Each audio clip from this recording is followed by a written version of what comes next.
She gave my wife one yesterday morning, so I'm driving the U-Haul out starting tomorrow. You're live.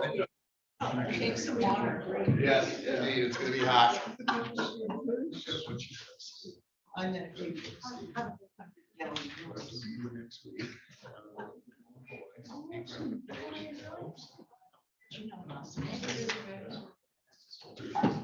I found her. Just wandering around in the parking lot.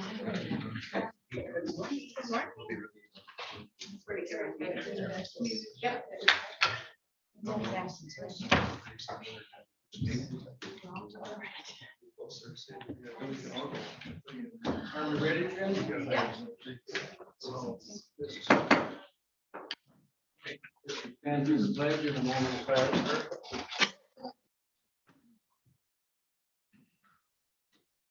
Pledge allegiance to the flag of the United States of America and to the republic for which it stands, one nation, under God, indivisible, with liberty and justice for all.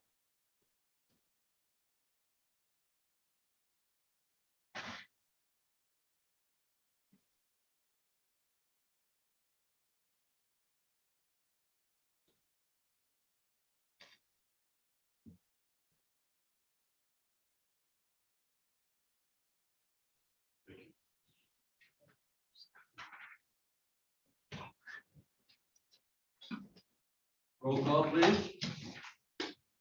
Commissioner Robbins? Here. Commissioner Rushton is absent with prior notice. Commissioner Bailey? Here. Commissioner Wessel? Here. Commissioner Sotis Little? Here. Commissioner Alguier? Here. Commissioner Lautner? Present. Thank you. We have an agenda before us. Are there any additions or deletions? Do I have a motion to approve? Second. All those in support say aye. Aye. Opposed? We have an agenda. This time we have an opportunity for public comment. Please direct your comments to the Board of Commissioners, and you are welcome to come over. Yes.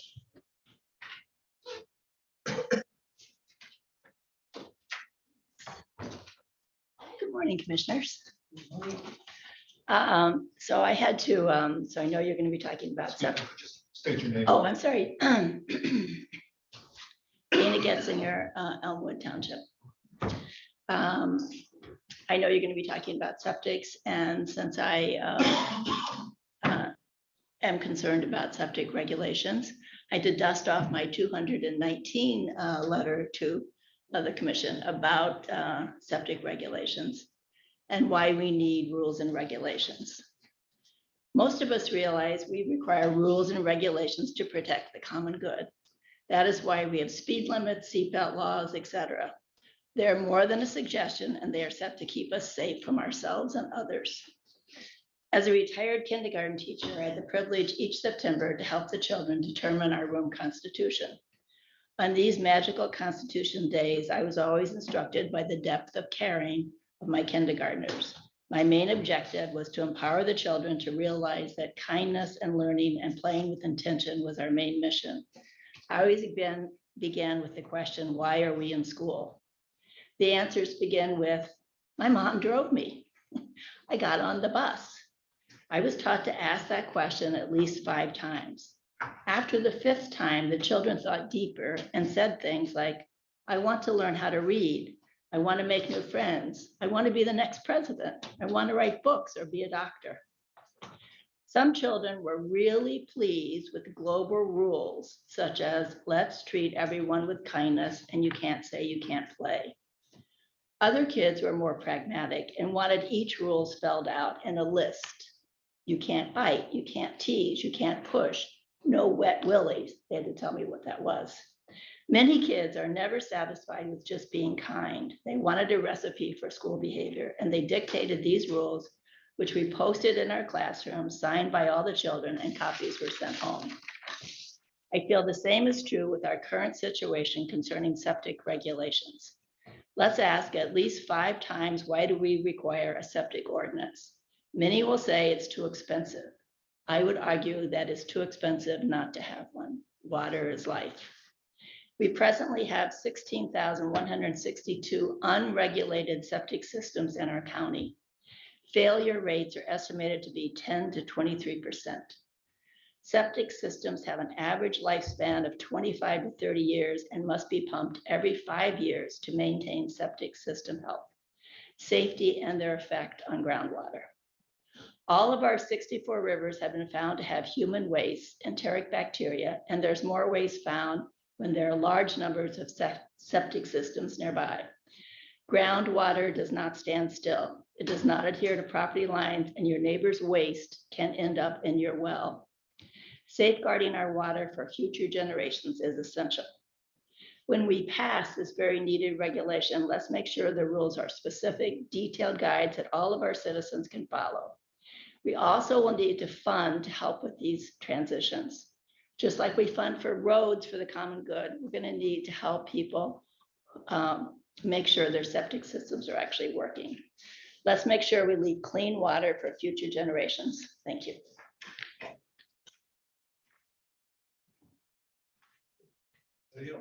Yes.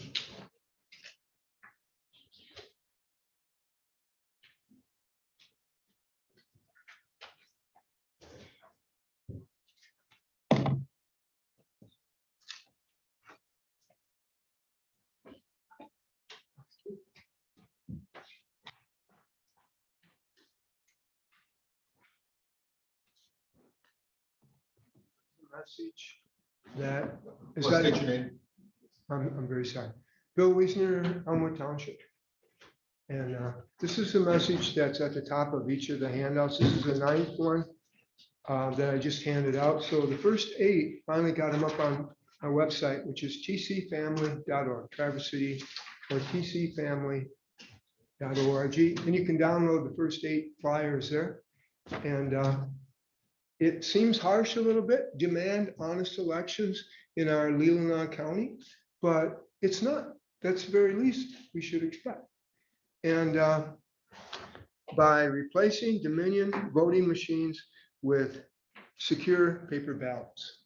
And so that's the message again for today. Yes. I'm off on this thing, so, okay. And this handout is the links at the top there. It's from the Michigan election fraud update, how the election was stolen. It's the professor's record with David K. Clements. He's been all over the country. Like, he's been in 30 states. He's advised people in 15 other states. So that's the link. And this picture is at the 6-minute, 30-second mark if you want to check any of these. So this is the election night reporting. The lady on the top right is the one I quoted in so far. As I ran out of time, I didn't finish it yet, but her name is Draza Smith. She's almost got her doctorate in mathematics. She's got 2 engineering masters. She knows numbers very well. And so the first graph is election night reporting. Michigan vote ratio as compared to standard example plot for an industrial controller moving a process to new set points. So that's the graph on the top of the industrial controller, and it's set to adjust like a thermostat or like an airplane coming in for a landing or like a automatic or speed control on a car. You know, it makes adjustments to get to the set point that the person set or the whoever is controlling things. So look at how the Michigan vote ratio goes. See the same downturns and over and downturn and over. And it's hard to see. I know it's hard to see that lower graph, but there's enough there to tell. There's 5 little rectangles on the right side, and the top one's way at the top. And if you'll notice that dotted line that's right under that rectangle, that's the first set point, and they reached it. And then they reevaluate and say, oh, no, we need to go further. So they go down and continue down on a slope, reach the second set point, say, no, we got to go further yet. The third dotted line, and that's the third set point. No, keep going down again, fourth set point. And the final one is the fifth one, which gets the Biden ratio just over half. And so that's not natural. So the next plot, the graph on the bottom is a plot of average of dice roll 1,000 times. So the numbers on the left column are 1 to 6. So the average would be 3.5 because you'd have 1, 2, and 3 below, 4, 5, and 6 above. And you see it kind of varies quite a bit at the beginning, but very quickly it follows that 3.5 because every new mark, even if it's a 6, it barely moves the line. That's what the voting should look like. And there's a little, and that's from Wikipedia. The top graph on the right column there is Montmorency County. It's just east of Otsego, west of Alpena. And that one shows a relatively accurate election. It varies quite a bit at the beginning, then it evens out, and it has a little dip where they put in the mail-in voting. So there were only 14%, so it didn't dip much, and then the Trump votes pick up again. And so I'm not sure how much time we got, but Draza Smith, just read what she quotes about Montmorency County. The next one is Dickinson County. She explains that that one's not natural because it's going up and down, just like the controller that's in the other graph. Excuse me. Time. Okay, thank you please just read the rest and that's it. Thank you. Yep. Any other comments? Yes.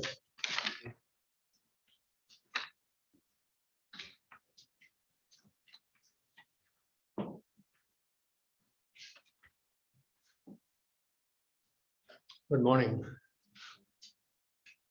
On July 7th, there was a letter to the editor.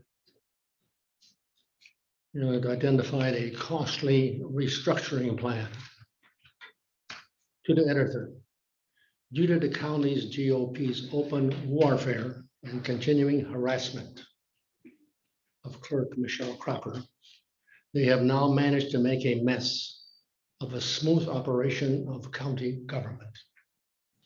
At a May meeting in May 2021, while Crocker was out of town, the 4 GOP county commissioners effectively stripped her of her responsibilities over finance and human resources. In minutes, the 4 GOP commissioners forced through a major departmental change. In their rush to call a vote, they provided no cost analysis, no pros or cons, and no rationale. Adding at least $225,000 to the annual budget and made no claims of inefficiencies within the existing system, leaving taxpayers baffled. Fallout from the restructuring plan with its changing job descriptions, reassignments, and unfilled positions have raised tensions and uncertainties among staff who is handling what duties. Animosity reigns. Much of it illogically is aimed at Crocker. Next, there is Treasurer John Gallagher, who ignored the protocol and instead of scurried to the county prosecutor to make a fraud claim against Crocker. The state has since ruled the charge unfounded. Should Gallagher's recklessness simply be ignored? Crocker, an outstanding public servant who supervises flawless actions, speaks truth to power and refuses to cover this unexplained harassment. Deserves only kudos rather than this egregious mistreatment. Commissioner Robbins, Rushton, and Lautner, who supported the slapdash, costly restructuring plan. And Treasurer Gallagher, with his effort to charge Crocker with a crime, have some explaining to do to voters. This is a single issue I'm going to talk about. The commission's self-initiated, deliberate loss of credibility as to serving the best interest of the electors, inhabitants, regarding reckless removal of HR and financial function duties from the county clerk. Such action can best be charitably described as sloppy. Tragically, other elected county officials participated in this taxpayer harming exercise. How can any professional apply to work for an organization with such an apparent lack of competence? How in good conscience could any commissioner proceed on such a major undertaking, $300,000 a year cost, without any facts or evidence? Unfortunately, Charles Riant was not around to sue the county because he would have done that immediately. 35 years of attending local government meetings, I have discovered that most actions by local government are done under color of law and perhaps even fraud. The letter to the enterprise describes everything. I will leave a copy for each of you. I recommend you read it and reread it again and go do the only thing that you can do is to attempt to rebuild your credibility, to apologize and start from the beginning as if the late agenda item in May of 2021 never happened. Thank you.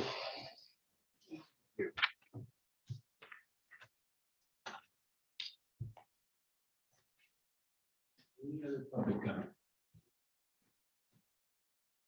Saying that, we'll go to commissioner comments. Any commissioner comments?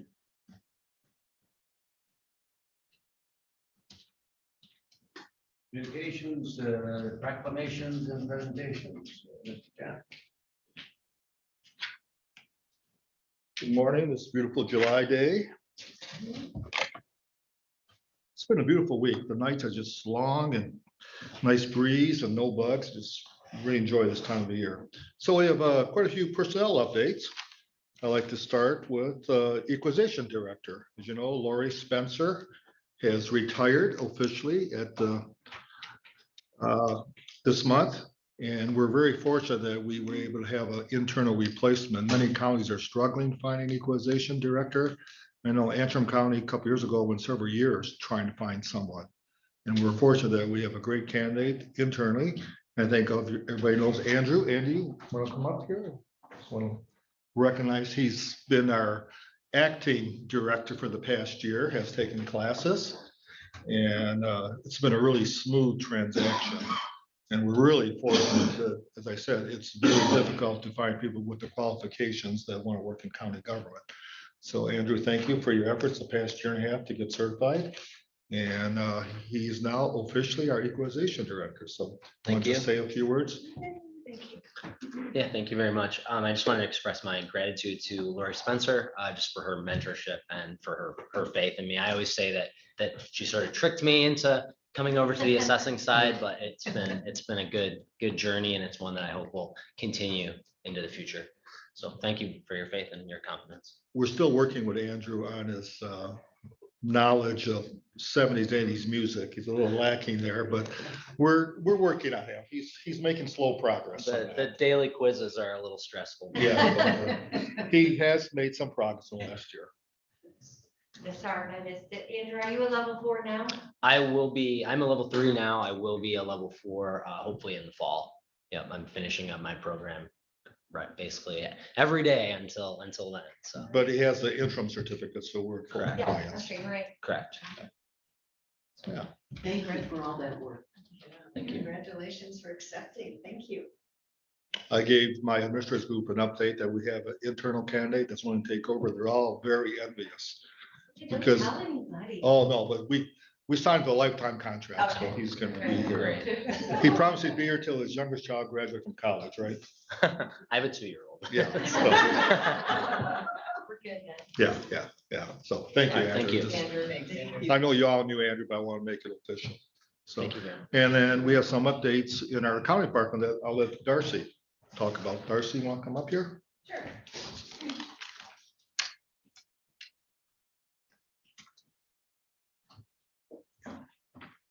Good morning. Morning. Good morning. Lots of exciting things going on. First off, I'd like to introduce you to Ziwa Uyang. She's our newest our newest account clerk. Very excited to have her. She started yesterday. Thank you, guys. And we have another account clerk starting on next Monday, Christine Kramer, who's a Leelanau County resident who lives in Lake Leelanau. So we're making good progress. Welcome. Very excited. Thank you. Nice to meet you guys. So- Can you pronounce her name again? Ziwa. Ziwa. Yeah, Welcome. thank you. And Ziwa's from Suns Bay. So we Yes. were able to find two local candidates. Yeah. And like I said, Christine will be here Monday. She's from Lake Leelanau. She graduated from St. Mary's, lived out west for many years and decided to come back home. And so she applied and we're excited to have her here. And she's excited to be here. Yeah, really excited. Yeah. And then on the finance director position, we interviewed two candidates.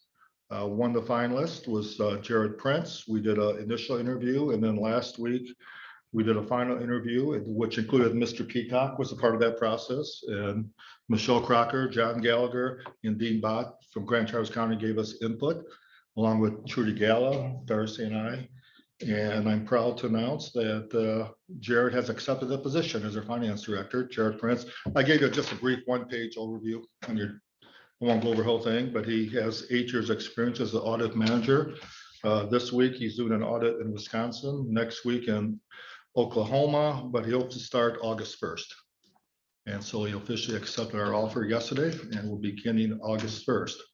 So we're going through that transition period. And you'll hear about the budget process here later on in the agenda, but I want to thank Steve and John and Michelle and Dean for participating in this process.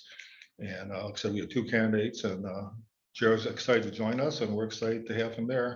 And it's nice to have someone with that professional background and has the degree, as well as I said, he's been 8 years with an accounting firm and has been the audit manager of federal grants and tribal grants and so forth. So he's looking forward to coming here, and we're looking forward to having him. So it's a new start, a new beginning, and we're looking forward. And Darcy can now focus on HR skills. And Very excited. and while we're talking about, I do want to really compliment Michelle Crocker. This has been a tough period for her, but she has worked very graciously with Darcy and I in the last month and making the transition as smooth as possible. And I appreciate her efforts, and I appreciate the fact that she participated Friday in the final interview with Mr. Prince too. So I'll just publicly thank her for her efforts and working with Darcy and working with I and trying to make the transition as smooth as possible. All right. Any questions on personnel before I move on? Okay, thank you. Welcome. Thank Welcome you. aboard. Thank you. And we'll bring the new candidates in next month. Yeah. All right. I believe Matt's here. You want to give us an update on the towers?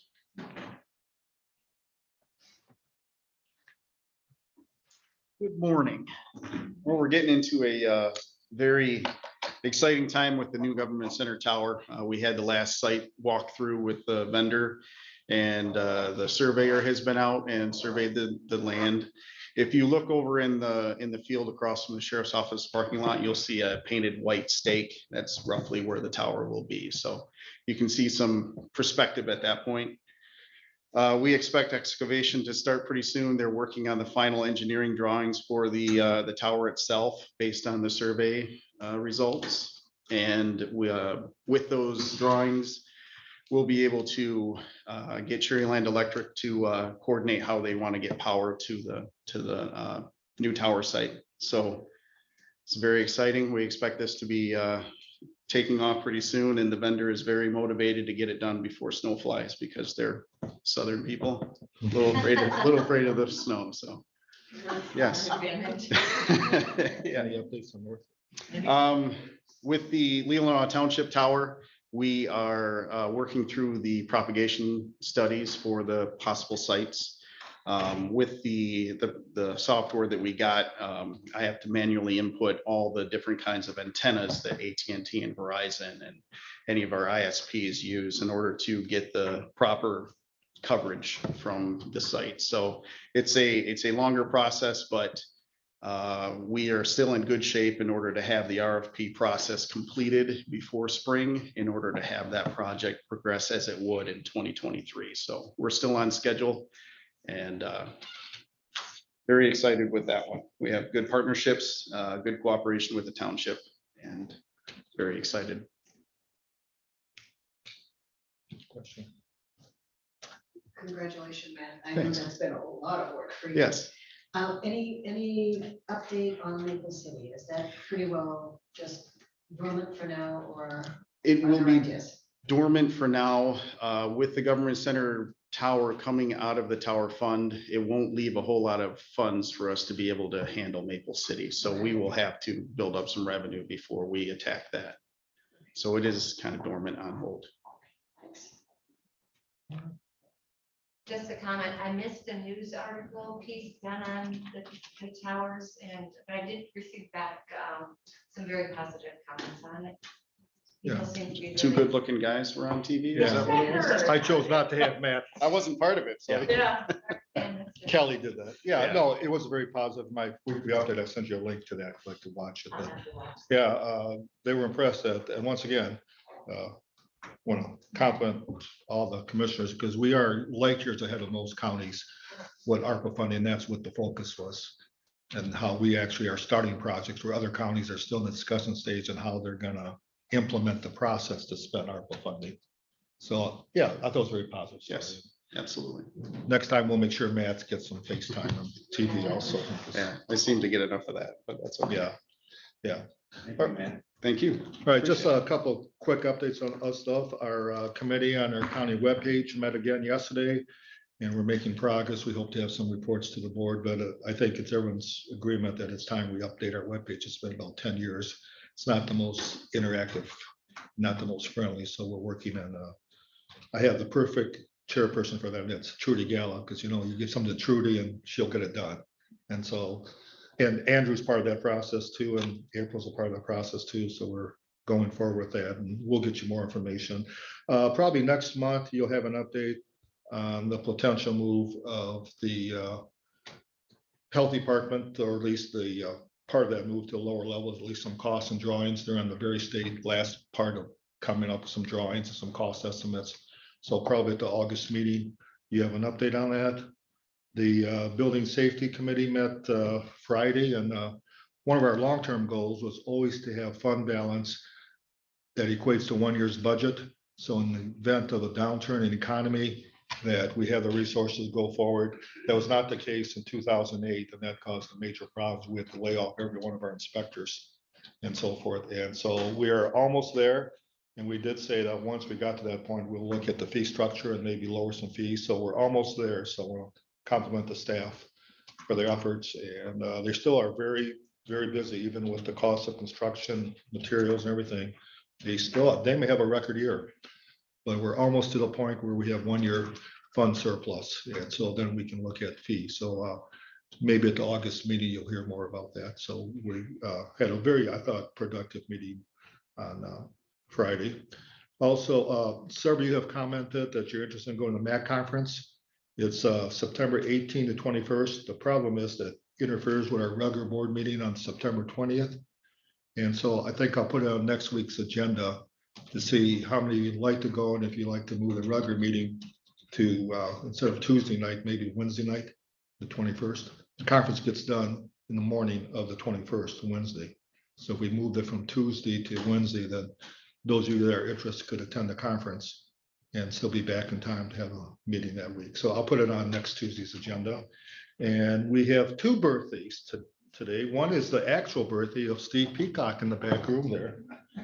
And I read the accounting rules, and I'm not allowed to buy him a cake, but he's supposed to buy us cakes for all the commissioners. So Steve, you can go to Science Bay and come back by noon.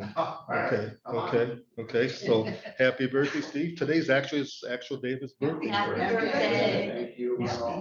When I called Steve to set up a date, he said he would love nothing more than spend his birthday with the Leelanau County Board of Commissioners.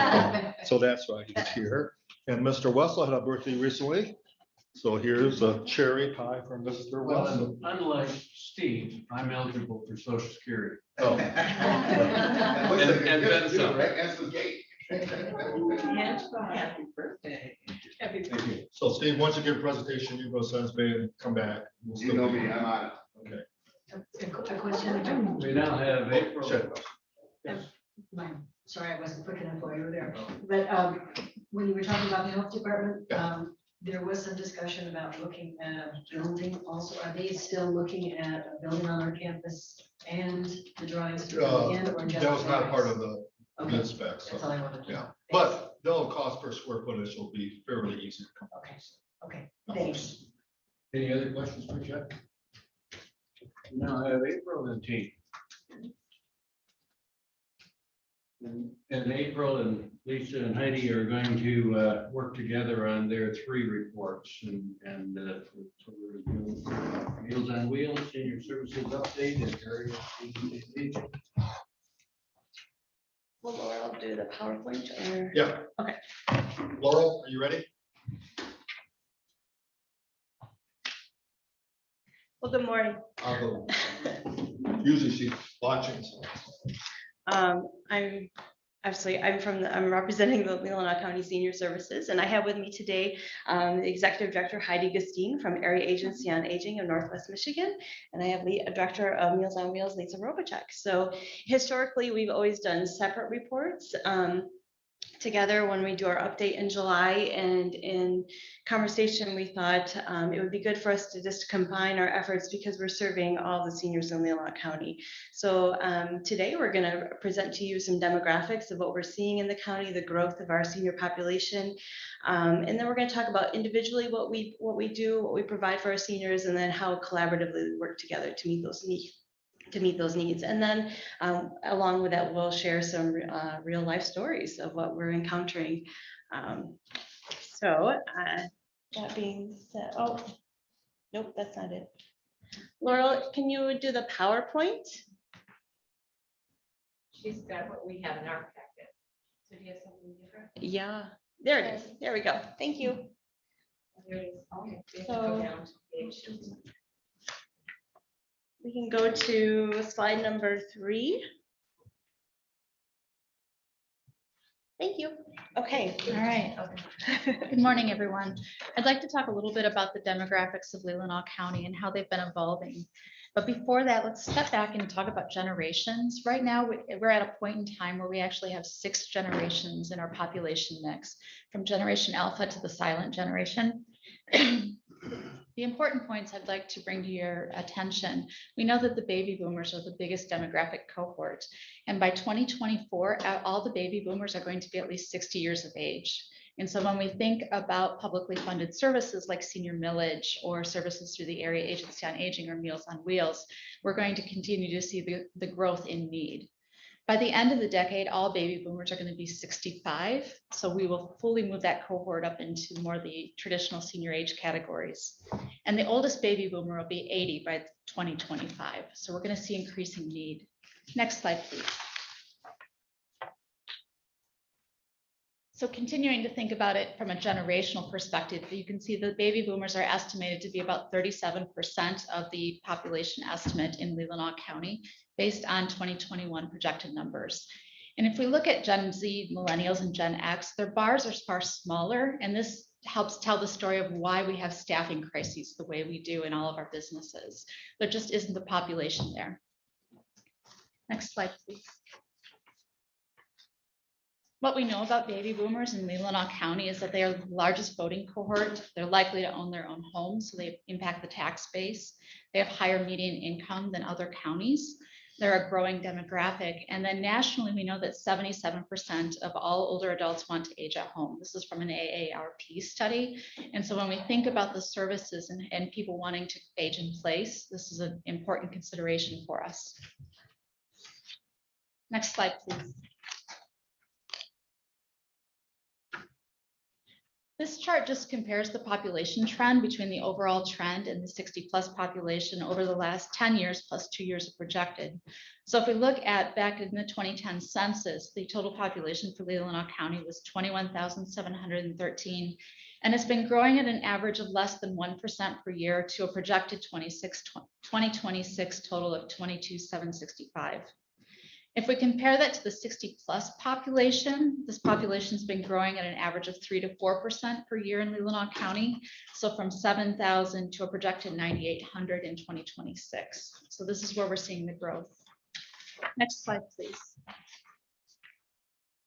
If we look at all the 10 counties that the Area Agency on Aging serves in Northwest Michigan, 1 in every 3 people are over the age of 60 at this point, and Leelanau County leads the pack in terms of having the highest density of older adults, followed by Antrim County. Next slide, please.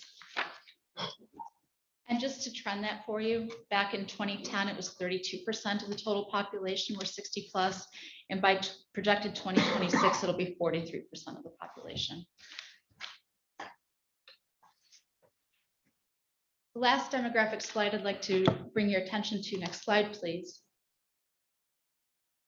is the mix in the age groups. So right now, about 50% are in their 60s, and the remaining 50% are in their 70s and 80s. And what we know is that as older adults age, the needs increase.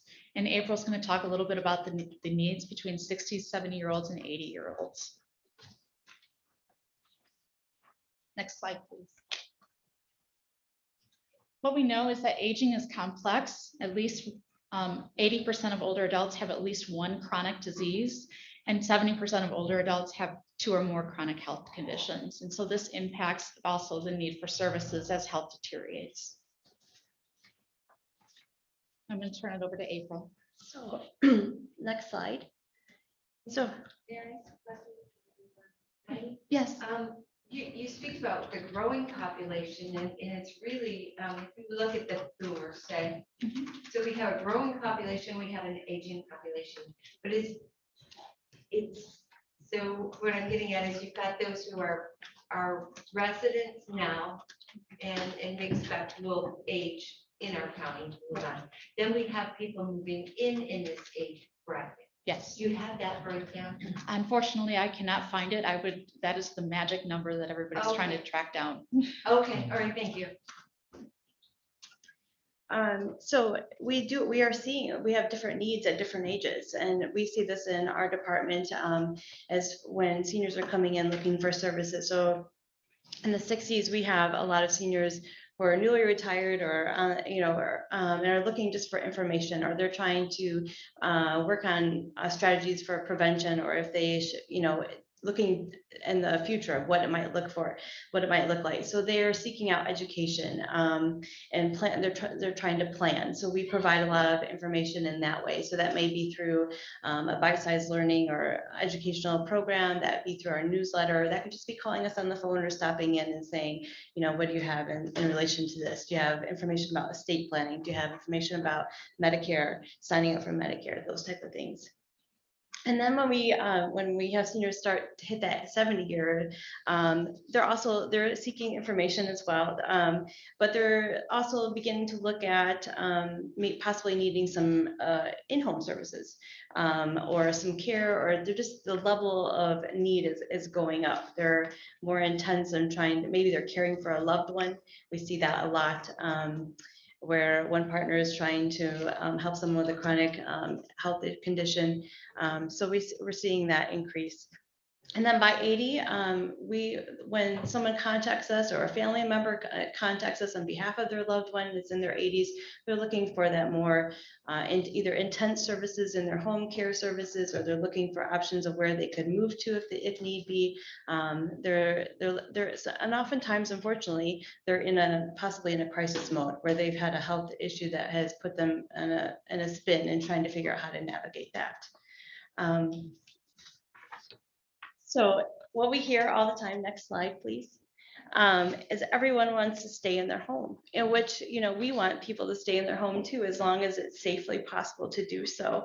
But with that being said, as a result of that, we have a lot of seniors that I think sometimes stay in their home too long. But unfortunately, they don't have another option to be able to, housing is really tough. We have some seniors right now that would love to be able to downsize or move out of their home, but that's just not an option for them. So it's a matter of putting things in place to address their needs in their home. But we are seeing an increase in social isolation, and I think the pandemic that just kind of kickstarted it. Really, we saw a lot of that, and we're continuing seeing that isolation piece where people are so during the pandemic, people didn't feel safe to go out. But then we also have a lot of people who don't have the transportation. It's challenging for them to get out to access food and groceries, or just to get out socially. So they're limited to how many people are coming into their home or how many people they're interacting with on a weekly basis. The pandemic brought out a food insecurity. That was a need that we continue to see. The pandemic, I think, made it okay for people to come forward and say, I have a need, or I'm really struggling with accessing food. And so that's something that we continue to assist with through Leelanau Christian Neighbors, through Meals on Wheels, and making sure that people have the food that they need in their homes. Caregiver burnout is huge. I would say that we have caregivers that are natural caregivers, maybe a spouse or friends or family they're caring from, but and they're getting burned out because they may not be the supports in place that are supporting them. But also, I think people who are working for home health agencies we're also burned out. It's been really intense for several years with the pandemic, and the needs that we're seeing are just increasing. And so that isn't contributing to a lot of concerns as people try to age in place and trying to find somebody that can assist them. And so the pressure to stay in home is put on in-home health agencies or area agency on aging. We're helping people that have those increased needs, but we're also seeing resistance because people want to maintain their independence as much as possible. So it's hard for them to accept care. So it's really challenging when you have someone that really needs that care. You've lined everything up, but that in the end, they decline it, they refuse it, or then they realize, they have the realization, oh, I should not have done that. I really need this care. But at that point, it's really hard to get that back because there's such a shortage of caregivers that are available. So those are some of the complex challenges we're seeing as we're trying to assist people to maintain their independence at home. So next slide. Leelanau Senior Services, we're millage funded, and we provide a lot of supports and services for residents, whether for all seniors. We provide a lot of different things that are available. We provide support, and we have a MAP counselor that comes in and assists with signing people up for Medicare and Medicaid. We have supports for estate planning. We're just now starting, I think, to do some social things again. So we try to offer some social opportunities, some educational opportunities as well. And working as well as we have programs that are based on income and asset levels. So those in-home services, personal care, respite care, med management, homemaking services, as well as unmet need assistance for those that have that as well. But the important part is the collaborative. We have a staff of 4 now as of this year, but in senior services, but we could not do the work that we do without the collaboration of these 2 organizations, for one, but also, we have a huge list of providers that we work with to make sure that the senior has the need. Leelanau Christian Neighbors, probate court upstairs, they help with estate planning. Comfort Keepers provides our in-home services. We work with Beta, emergency management. We try to really collaborate and coordinate because we recognize that we cannot meet all those needs. It takes a whole community of vendors, and it takes a whole community of people to meet the needs that we're seeing. And then with that, I'm going to turn it over to Heidi to talk about area agency. Thank you. The Area Agency on Aging is a nonprofit organization based in Traverse City, Michigan, and serving 10 counties in Northwest Michigan. We have several functions. One is to be a regional planning and granting entity. So every year we do every 3 years we do a needs assessment. We update that annually. But then we also are pass-through agency. So money coming down from the federal government and the state government is granted to organizations like NMCAA for senior meals. We provide information and referrals very similar to Leelanau County Senior Services for aging and caregiver needs. And then when somebody becomes too complex for Leelanau County Senior Services, they move into our continuum. So we coordinate and pay for care of really complex individuals to live in home. the home setting. Either they're at risk of nursing home placement or they qualify for nursing home care. With that, I'm going to turn it over to Lisa to talk about Meals on Wheels. Next slide, please. 2 slides. Next 2 slides. One more. Thank you. So Meals on Wheels is part of Northwest Michigan Community Action Agency, otherwise known as NMCAA. And so NMCAA actually covers 10 counties and provides a whole host of services from the beginning of life through the end of life, early Head Start, homeless prevention, financial management services, utility assistance, budget counseling, really anything you can imagine that people struggle with in their life. NMCA really helps to cover that. For most of the services besides Meals on Wheels, it is based on poverty, but Meals on Wheels is based on age over 60 and the inability to be able to get out and prepare food for themselves. So Meals on Wheels covers 4 counties, Grand Traverse, Leelanau, Missaukee, and Wexford. And so related to just Meals on Wheels, a lot of the things that April talked about in terms of staying at home is really what Meals on Wheels focuses on. And she talked about sometimes people stay in their home perhaps too long, and then they really need those services. So Meals on Wheels is a service we find is kind of the one unique service that can keep people in their home as long as possible safely. She talked about social isolation and food insecurity. So those are 2 of the things that Meals on Wheels covers. We can make sure that people have food and that they don't need to prepare it themselves. They don't need to get out and get it. And also that social isolation piece. And we always say Meals on Wheels is a meal, and then so much more than a meal, because we're checking on people when we're there. We're making sure they're safe. We're making sure they're okay. And we're providing that a little bit of companionship to make sure they know they're cared for. So our mission is to improve the health. That's why we're there, to improve the health. Food is medicine.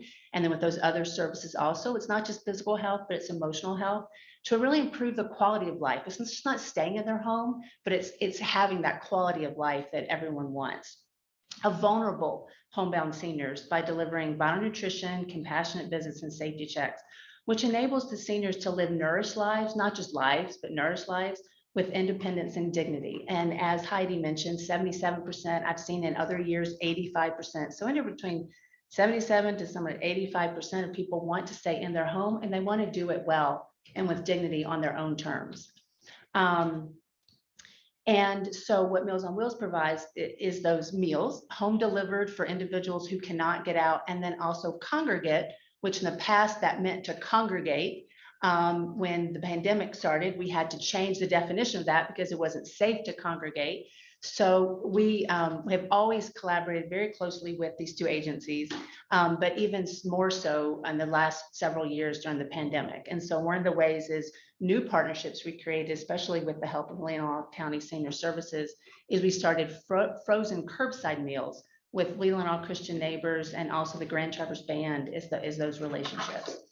And the other service that we provide besides just the meals is we have individuals that do assessments that go into the home or on phone, as we've been doing during the pandemic because it's been safer, but to check in with people about their satisfaction with the meals and also connecting them with other resources, whether it be referring back to these agencies or a whole host of other agencies within our region.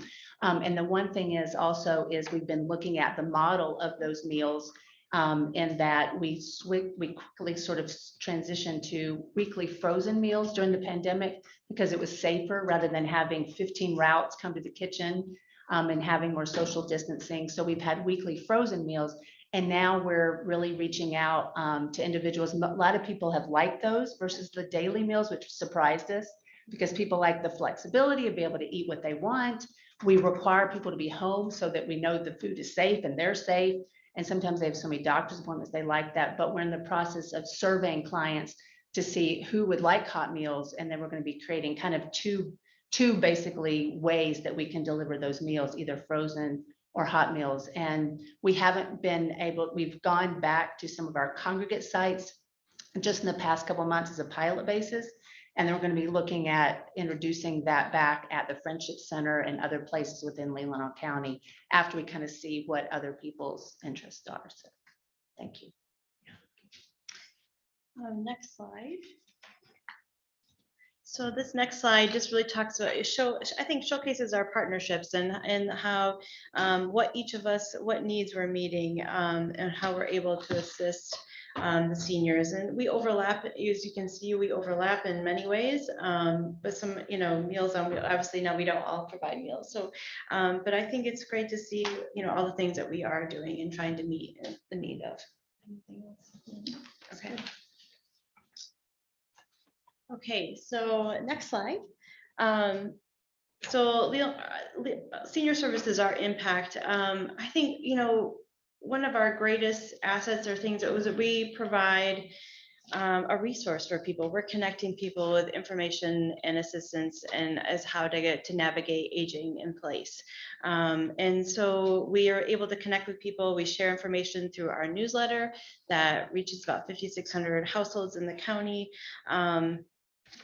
We are able to connect with people through the phone or people that walk into the office and are asking for assistance. So, and we provide a lot of that guidance and how to navigate as of the loved one or themselves are facing some physical challenges or trying to address social challenges. How we're really trying to be that person's walking through with them through that journey. And so I touched on a lot of the services that we provide. So we touch about 35% of the population in the various programs and things that we offer. So I would say also impact, I'm incredibly grateful I was able to add to an additional staff member last year. And so we have 4 in our office. And I think that has made a large impact in how many people we're able to connect with and really assist. We're able to do more. And so I kind of given some numbers here. We have about approximately 63 people that are receiving our in-home services currently. And those are probably our most vulnerable seniors in the county. They really need that assistance. They financially qualify for it through our and that are unable to pay for that themselves. We've registered over 200 seniors with COVID-19 vaccine. We worked with the health department in order to do that, to help with that. We've processed so far this year over 145 applications for services, and that is on, I would say in previous years, we've done a total of 120 for the entire year. And we're only, this is only July and we've already processed 145. And we continue to do that. Every week we have additional applications coming in asking for assistance. So I think that just shows, I think one, the awareness that we're here, that we're a safe place to come to, that we can offer support. But I think it's also showcasing the needs as well. Yeah. Of those, how many actually meet the qualifications to get assistance? I would say probably 99% of them. We have very few that are not. Yep. And I think part of that is our process is that when somebody calls in and asks about an application, we kind of say, these are, yeah, we screen that. So, here are the guidelines. And sometimes there's questioning as to whether or not someone does. And we say, well, just fill out the application and we can review it. But most of the time they already know that they would qualify in that parameter. So we've referred over 340 seniors for various services within the county and outside of the county for assistance, and we've assisted even over 300 seniors continuing with the pandemic and unmet needs and food and everything like that. But so these are numbers, but I also want to touch on that one number is really, I think you have to, so we have 63 seniors, but it takes a lot to get that one of those seniors that service. To get somebody referred for in-home services, that is probably initially it's 5 or 6 touch points. So you're meeting, you're doing an assessment with them, you're talking on the phone with them, you're talking with other organizations, you're making referrals, you're talking with family members. And all that process can take on average about 6 hours to complete to get one person set up so that they're receiving that type of service. And sometimes it can take days and weeks to walk somebody through that process of whether it's through we're helping, they're getting assistance through our department, or we're helping to line things up through a different agency that they would pay privately for. But that process, it's a long process. It takes a lot of time. It's working with a lot of different players within the family, the individual, as well as service providers as well. Can I ask Yeah. a point of, so these 63, they're the ones that qualify, but you're still giving referrals to people who can pay for their own. Yes. Yeah, in addition. In addition, and we've seen an increase in that of people are assessing or requesting an assessment. So our care coordinator, Victoria, she can go out, she can meet with the family, and initially they'll say, I don't think I'm going to qualify for you to assist me, but I need help because I don't know how to navigate the system. I'm not sure how to go about doing this. So she is able to help walk them through that. And so, but so we've done 145 applications, and some of those are unmet need based. So, so yes, we assist with, as you probably see, as you have utility bills that come before you that we assist with payment or unmet needs, but we also are the person that, or the agency, the department that people call when they are in crisis. We get calls when somebody their furnace isn't working, when their septic system isn't working, when their plumbing isn't working, when so the big things. And so because they don't know how to navigate that, they don't have family, someone to help guide them through that. They financially maybe cannot afford that repair. So they're calling on us to help to be the fixer, to help navigate and get that done. So in this year, we've helped seniors with the process of replacing, I think, 2 or 3 furnaces, a new septic system, several toilets, walk-in tubs, transferring propane tanks.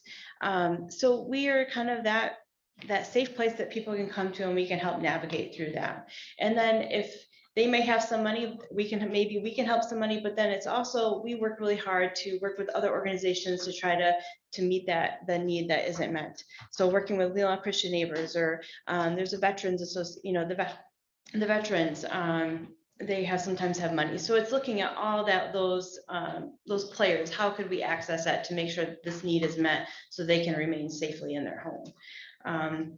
So, and then with the pandemic, we did a lot of, and I think I can say that all of us have done a lot of helping guide through.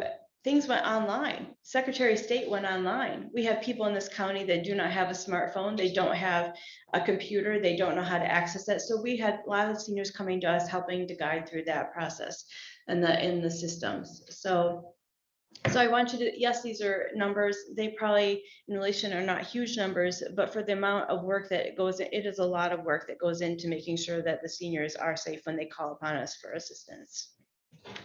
So. And so I have a story. What I would say the trend recently, one of the trends that we're seeing is we have the calls are very intense when they call for assistance. They're very complex. People have complex needs. We have a number of people that we are their support system. They don't have any family. They don't have any friends for whatever, we are the support system. So they call upon us to help them do life. So we have a woman in her 80s, no family, no support, trying to staying in her home, multiple chronic conditions that are just very complex, wanting to maintain the independence. So oftentimes resistance to having service, we will put services in place and then she will cancel them. She does not have transportation, doesn't want to leave the house, but cognitively, there's some challenges. She has the inability to follow through on things. So some people, you can give them a phone number, they're just asking for that, give me the resource and I can take care of it. This person cannot. So anytime there's a need, we're the ones that are contacting for that need, contacting and then going back and forth between her and the provider. And it was at a point that year, one of the kind of the tipping points was we had the power outage in the middle of winter. And I don't know if it was last year or the beginning of this year, it kind of all blends together, unfortunately. But she was without power and she had no support system. So we had to arrange to have her to go to a hotel and to get there and to get back. And it was just became very apparent of like how much work we were continuing to put into trying to help this woman maintain her independence and the resistance that we get with every step. And so finally, through collaboration, we were finally able to find her a program. The PACE program is a perfect match for her. And they were able to do that. But it took a long time and many months of walking through even the idea of doing that. But that is the level of complexity that we encounter on a daily basis of people really needing a lot of services to stay in place, but not being able to really navigate them. And we always say we have to be able to put our heads on our pillows at night. So we want to make sure that whoever comes to our doors or interact with is safe.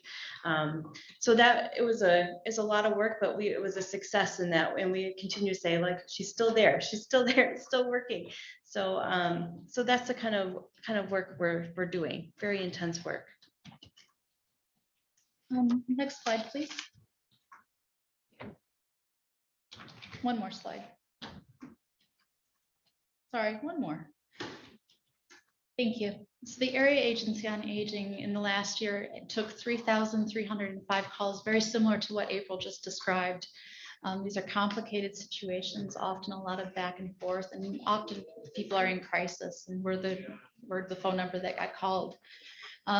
Specific to Leelanau County, Area Agency on Aging provided care and services to 25 Leelanau County residents, nursing home level care in the home so they could stay in the home. And this brought $421,499 into the county of care that we paid for. Additionally, we granted $117,000 to Lisa for Meals on Wheels to support seniors in this county.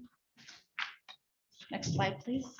And with that, I'd like to share a story that's an example of what we do. This client spent about 8 months in the hospital and then a nursing home after having significant decline in her health. She did not like being in the nursing home at all. Fortunately, we were able to staff her with nursing services and her daughter, who she lives with, as a self-determination worker. This client has a trach and uses a ventilator and relies heavily on her caregivers to help her manage her breathing. If she did not have the Area Agency on Aging services, she would have been in a nursing home. With that, Lisa, next slide, please. So related to Meals on Wheels, I know I talked before about the services that we provide. And so in terms of the impact, again, it's the vital nutrition, food is medicine. No matter how much people want to stay in their home, they won't be able to do that without healthy, well-balanced meals. We provide, again, the compassion and security, and along with the assessments that I said, to coordinate to other services. In addition to that, a few other things that we do to provide information and assistance. We have a monthly newsletter that goes out. One of the things that April was talking about, and I know, and Heidi, is connecting people with resources and help during the pandemic when so many things did go online. So we tried to give information to people about ways they can connect, that social isolation way, and always give our phone number if they need help coordinating and getting online and trying to navigate them through that. But other things like handmade cards, collaborating with a lot of different organizations, handmade cards and homemade placemats and gift packs. That's the kind of more than a meal sort of connections with people, and also provided my number for help with vaccines, to either register online or work with local organizations where people could come into their home to be able to get the vaccine if they can't get out. So for Meals on Wheels as a whole, within our 4 counties last year, we provided 171,551 meals, and that was to 1,300 homebound seniors. Just in Leelanau County, we provide 33,736 meals to 290 seniors. That was about 25,000 home delivered meals, and then about 8,600 meals in the congregate or curbside setting for 33,000. And for the home delivered meals, about 183 clients in Leelanau County, and about 107, that was for home delivered, and 107 clients for the congregate. None of this would be possible without the two collaborations we talked about funding. The funding we get from Leelanau County for the millage is huge, and we would not be able to do it otherwise. And for the funding that we get from the area agency as well. And then in addition, we always make sure we do fundraising throughout all of our counties to make sure that we can always serve people.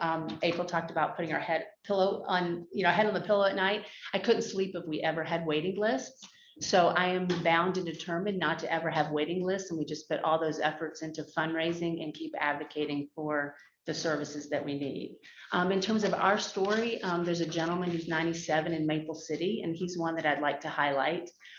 There was a theme this year of Older Americans Act. It's called Age My Way. And he's exactly who I think about. He is on a multi-generation farm that his papa built in 1908. And he talked to me as if he's still working the farm every day. I took a tour with him to do this kind of story. And he showed me the tractor from 1967 that he's renovating. He showed me his sawmill. And he showed me, he said, well, I might want to come to Traverse City and have lunch with you, but I don't know, I've got a lot of hay to cut this summer. So, well, if you have time, that would be great. And so I think about aging my way. And he talked about working on the farm, and I actually used that term. He said, well, it's actually really tinkering. My son really does all the work. But he's there and he's doing what he can, and he is aging his way. And when I talked to him about what Meals on Wheels does for him, he said, well, it really saves a lot of time. I thought, well, that's helpful, but how impactful is that really? But that allows him to meet with his 16 grandkids and great grandkids and tinker on the farm, as he calls it, and make sure that he is living his life independently, his own way with dignity. But I also said, so just curious, what would you do without Meals on Wheels? I would never print this because it sounds so extreme, but he looked at me so serious when he said, I would probably starve to death. He talked about his wife of 63 years. I mean, she passed away. He never cooked again. He said, I don't cook. I don't want to cook. So it's not just convenient. It doesn't just save time, but it saves his life. And so I'm just so grateful for all that you do and my partners here so that we can keep taking care of him and others like him throughout Leelanau County and the rest of our counties as long as they're able to be there. Just one comment, both April and Lisa talked about the impact of the millage. The first was passed in 2002, so it's 20-year anniversary. And one of the driving forces for that millage was Richard Schmuckel, who's here, who's a commissioner. And I believe you were the co-chairman, and you were the one that made the motion to put the millage on the agenda. So thank you for your efforts. If I could just comment, respect that, please. My fellow Commissioner Robert fought putting a millage for the seniors. And I had, going back to them saying, we are not passing the millage. We're asking the community, do they want to support seniors? And that's how it got. I will clarify that we were funding senior services out of the general fund. And that was my preference to continue to fund senior services out of the general fund. We never rolled back what we never rolled it back out of the general fund. We absorbed it and spent it. So that's Thanks, thank you. yeah. Thank you. And the millage is passed every year by at least 25%, yes, at least. Some Well, yeah, years many people 80%. thought we were not funding Yeah, that year. senior services, and we were just doing it out of the general fund. Commissioner, questions for any of them before we move on to the, are we dealing with the plan as a business item after? So this is the end of your report, but now questions? I have a question on the motion and resolution really doesn't even have an estimated cost. We'll do that in the action item after. Well, I know, but I mean, do we guess them that time what that would be? I think we'll have Heidi All right. correct that. Patricia? Thanks. First off, thank you. I always enjoy your reports individually. It was so much more impactful to have it together and to see the relationship and all that you were doing. So thank you, thank you, thank you.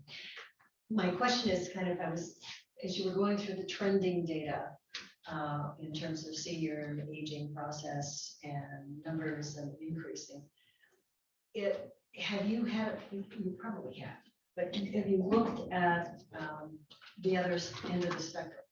How many younger folks are moving in? It would be lovely to see an overlay of seniors versus numbers of Make it good younger point. folks coming in, because that's where our work is, to bring in more young families and provide those services. But I don't know if you had a chance to look at that. I have not had a chance. Thank you. Which, as I'm reading your reports, and thank you for all your efforts, I mean, housing is so prominent in the need for our working class families that would provide the services, and for people who choose to downsize. I know from personal experience from a friend who tried to purchase a condo in Leelanau County that existed on one floor. There were none. She bought one with 3 floors. So housing is a crisis, and we need to say housing is a crisis every time we get to a public meeting, because sometime it will finally stick, instead of saying, no, not here, somewhere else. And everybody needs to participate in moving us forward on that issue. So thank you for listening to me. I'm listening to you. I just want to thank you all for your service. What you do is so important. And it's important to every senior in this county to know that when they are in need, you're there to help them. So thank you. Thank you. Clearly, Heidi and group, I'm the most senior person at this table, and I appreciate the services you do. Any other comments for them? Heidi, will you stay in? Okay. I goofed on the agenda. I messed up. We skipped over Chris here, and I texted him and said we'd be back with him. But we have our broadband update with Chris, and I apologize, Chris, if you're there. And Patricia, I think you're going to introduce Chris. Now was the time? Yes, we'll go back on our agenda. We skipped over that. And I think Chris was coming in by Zoom. Yes. And Heidi will get you as soon as we We just wanted to take an opportunity to give a little bit of an update in terms of where we are with the broadband activities. I'm going to talk very quickly about AgriValley, which is the fixed wireless component. And then Chris is going to update in terms of activities relative to the point broadband, which is the fiber provider that is working in the county. AgriValley, they are out of the thumb, excellent company. They're on 3 towers. They're going to have the Central Tower, the Omena Tower, and the Maple City Tower. They already have equipment on the Central Tower and are finalizing their testing to make sure that they are able to reach all of the area that they intended to with their equipment. And they had an open house here a few weeks ago, back in, actually, quite a while, it was in May.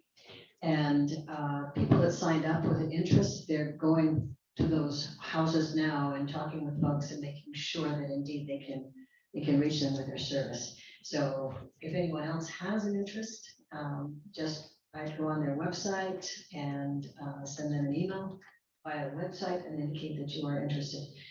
The other is the Omena. They are currently putting equipment on Omena now. They're not quite finished with that. And then they'll do the testing, and again, the same process.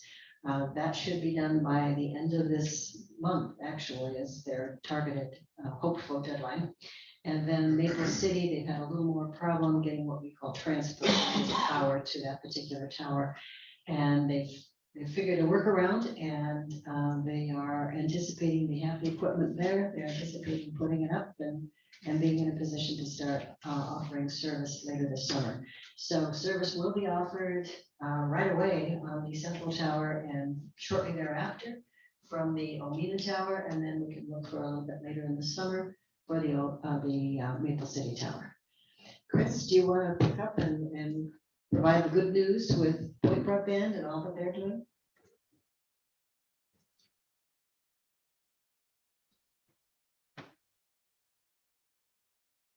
There is no one available.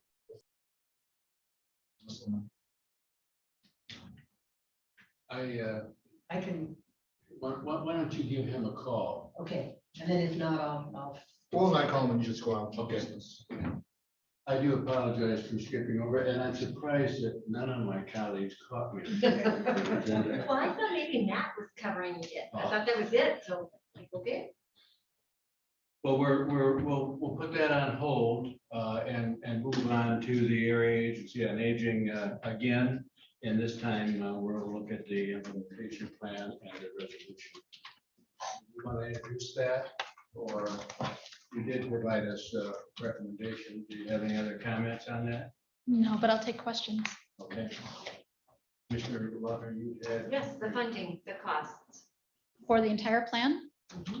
Oh. It's a multi-year, but you have an approximate per year. So we have a budget of between 17 and 19 million dollars. The plan reflects about 5 million annually. That's the full cost of it, of money that we pull down from federal and state resources. Also in that plan is the county match from the different counties. So Leelanau County contributes $4,194 to this plan each year. Okay. Did you say 4,000? 4,000 in that, so that's part of the match that allows us to pull down federal and state money. Okay, 4,000. $4,194. Okay. I apologize. I looked up through it, but there was hundreds and some pages. Yes. So where was that in the? It's not in there. It probably came before you in a different resolution called the county match. Okay. We sent that out about a month ago. All right. Yes. I move to recommend that the Leelanau County Board of Commissioners approve County Resolution number 2022. Do we have the rest of those? Fiscal year 2023 to 25 multi-year implementation plan of the Area Agency on Aging of Northwest Michigan. Thank you for what you do. I'll second that. Any discussion? Or questions? All those in support of the motion, say aye. Aye. Opposed? Motion passes 6-0. Thank you very much. Thank you.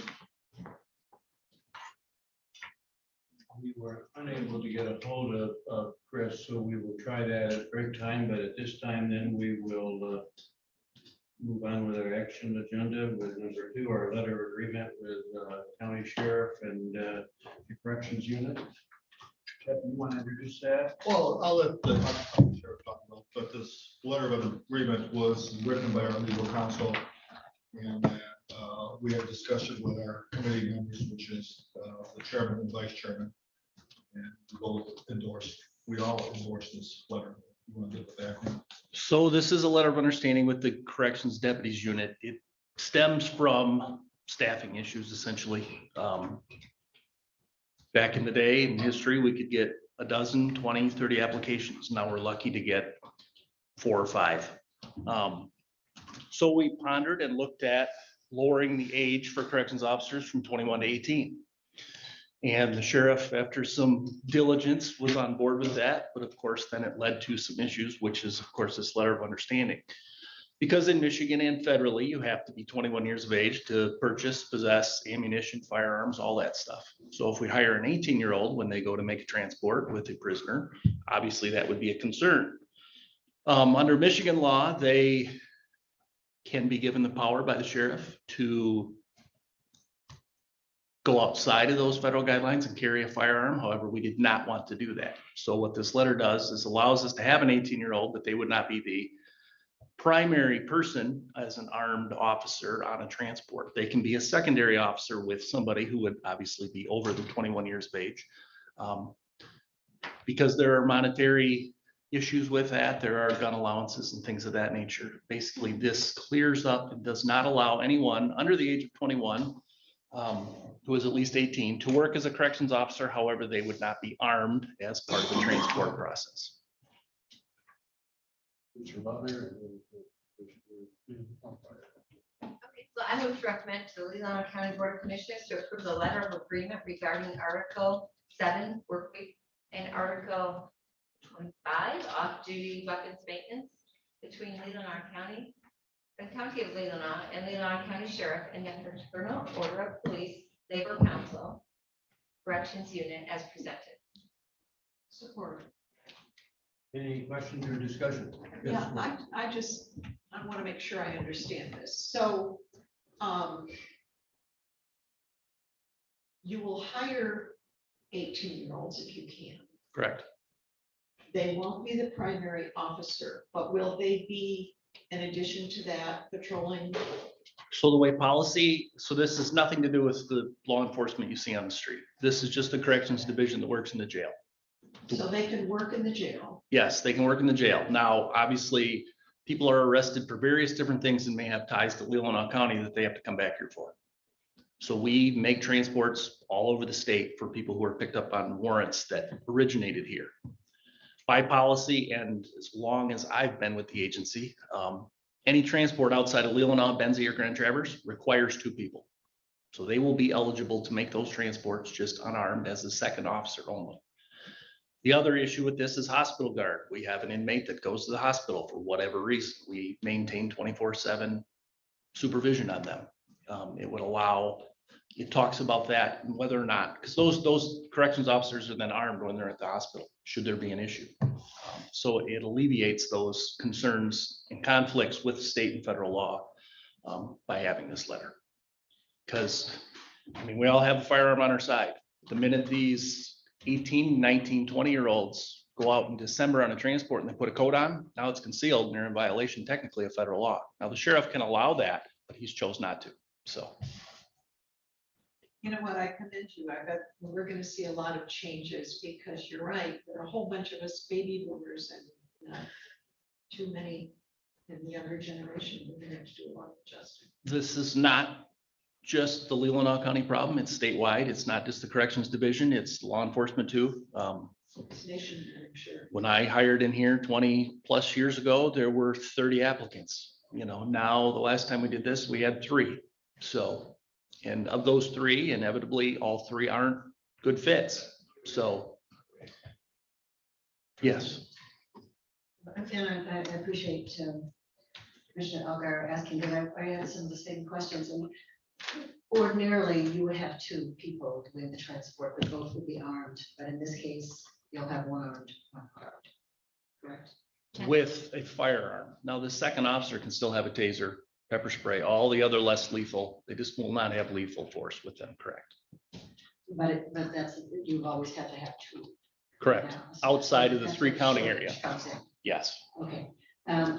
Are these young officer, what do we call Deputies. Deputies, going to be on call or as needed for transport only, or will they have other duties that they? So, I mean, they will work in the jail regularly.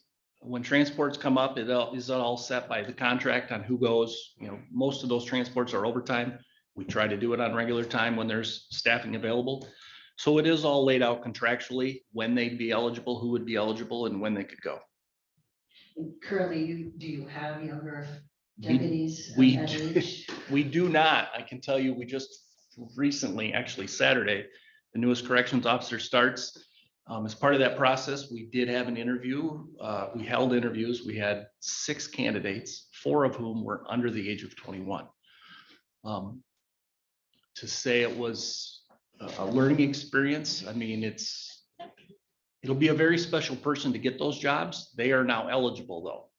You know, they don't have the life experience and the knowledge of life, which is a lot of this job, and how to treat people and deal with people. So I'm not saying we will necessarily hire an 18 to 20-year-old, but now we have that option and opportunity to expand the pool and at least look at them.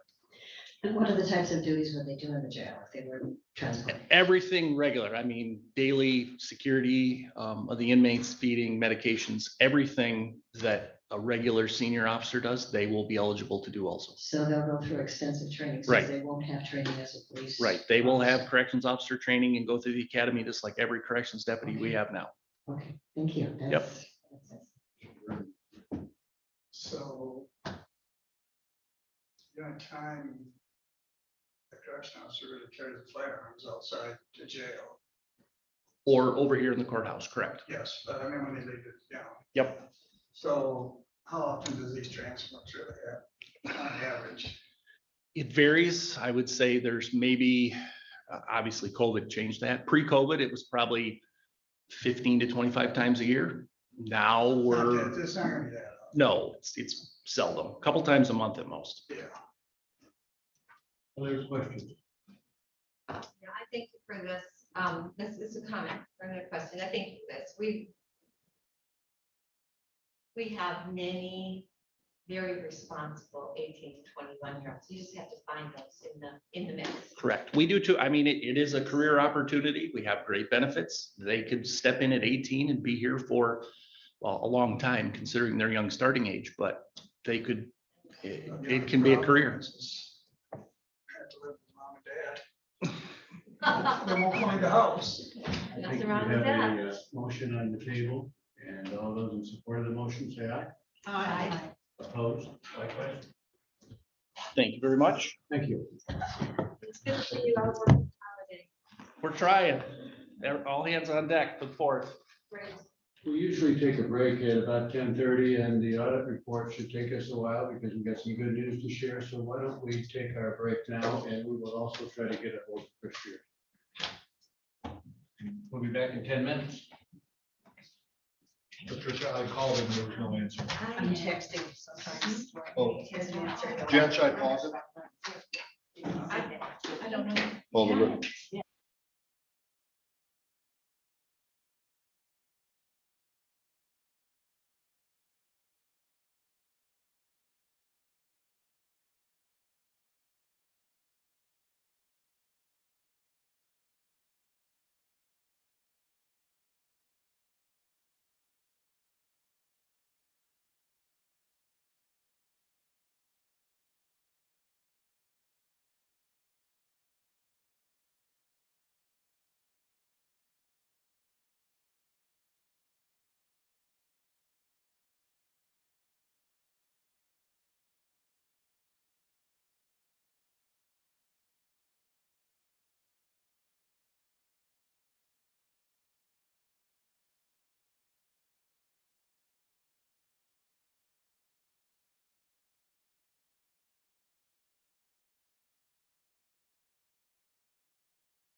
Patricia.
Okay.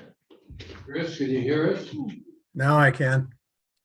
Apologies for skipping over the agenda item with you prepared to present it a little bit earlier, but thanks for joining us.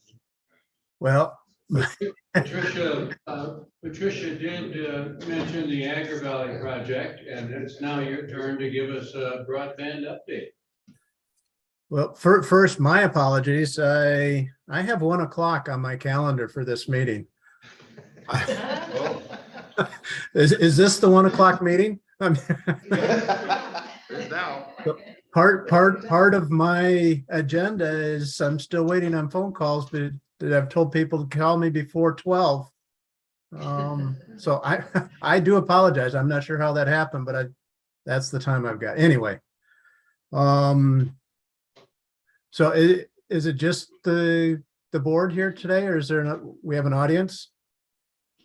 Just the board. Okay, well, But you are being live streamed, okay. Well, so we may have an audience watching.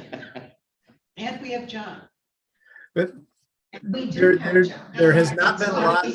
It's his birthday, the birthday. There has not been a lot that has happened since we met a week and a half ago. But I have been talking with Point on getting some things going. They have started the engineering process.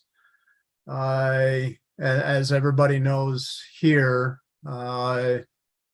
we did have the kickoff meeting a week and a half ago, and that we had both Cherryland and Consumers Energy there to talk about pole attachments. We had the road commission there. We had all of the necessary people there that would be involved with the construction, have a working role in it. And I think it was a very successful meeting. Point Broadband did take a tour of the campus there to look at facilities there and the possibility of using some of the space that you have available for their equipment, and also getting in and out of the campus.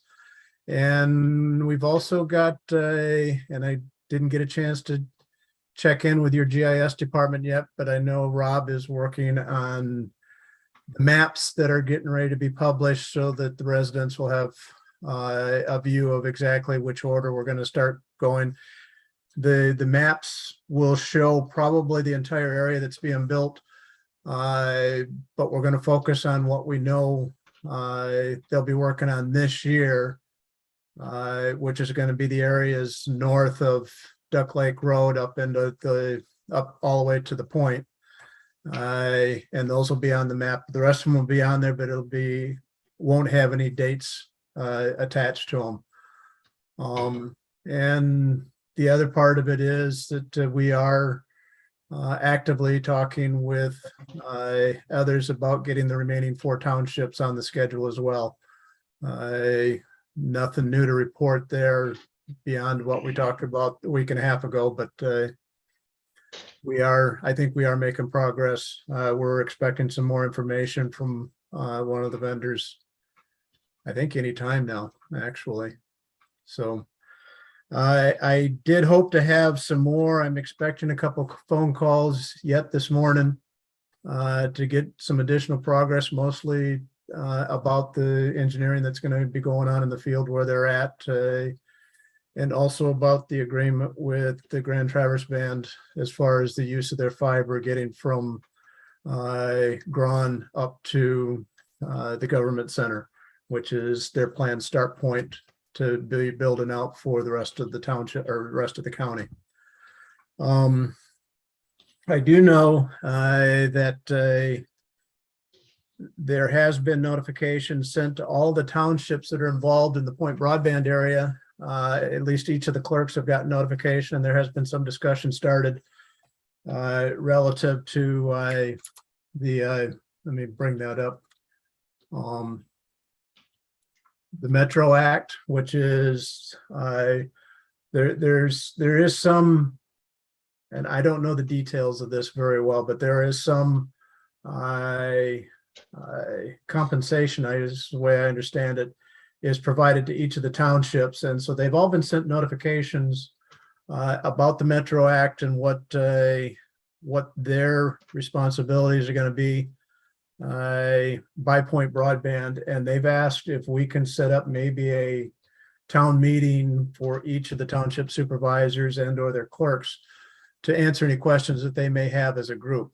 I was in the process of doing that this morning, starting to gather names.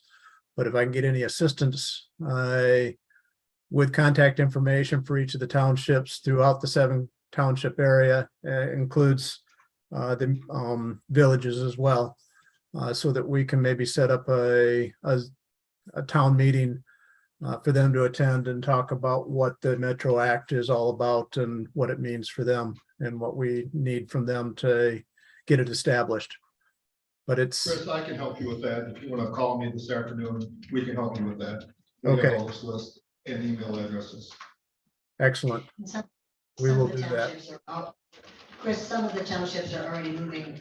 Last night, Leland passed the Metro Act, and I think it's on the Centerville Township agenda. Yeah, the contact list that I've got it's the notes from Point Broadband on who they've contacted and where they are at with the discussions. And it appears that a few of them have actually talked directly with Point, but most of them, it doesn't appear as that they've had any conversation with them. So it was the request of the people at Point Broadband to maybe set up a joint meeting so that we could do it all at once and make sure everybody gets all their questions answered on it. Chris, I think it's a good idea anyway, because I think most of the townships don't know that they have money through the Metro Act and the ways in which they can use it. So it's a really good idea to do it, whether they finance the act or not. Right. Right. Any questions for Chris, or do you have more, Chris? No, I really don't at this time. Could you talk a little bit about the 2-year timeline, or at least your best hopes for a timeline? Well, we did get this started a little bit later than I think we were hoping for as far as the year goes. We started talking and getting ready back in March. But in talking with Point Broadband, we may not get as much done this year as they had hoped. But they are still very comfortable with completing the project by the end of 2023. The biggest part of a project like this is getting the engineering done, getting the permitting done, and getting the thing started, getting the crews mobilized, getting things established out there.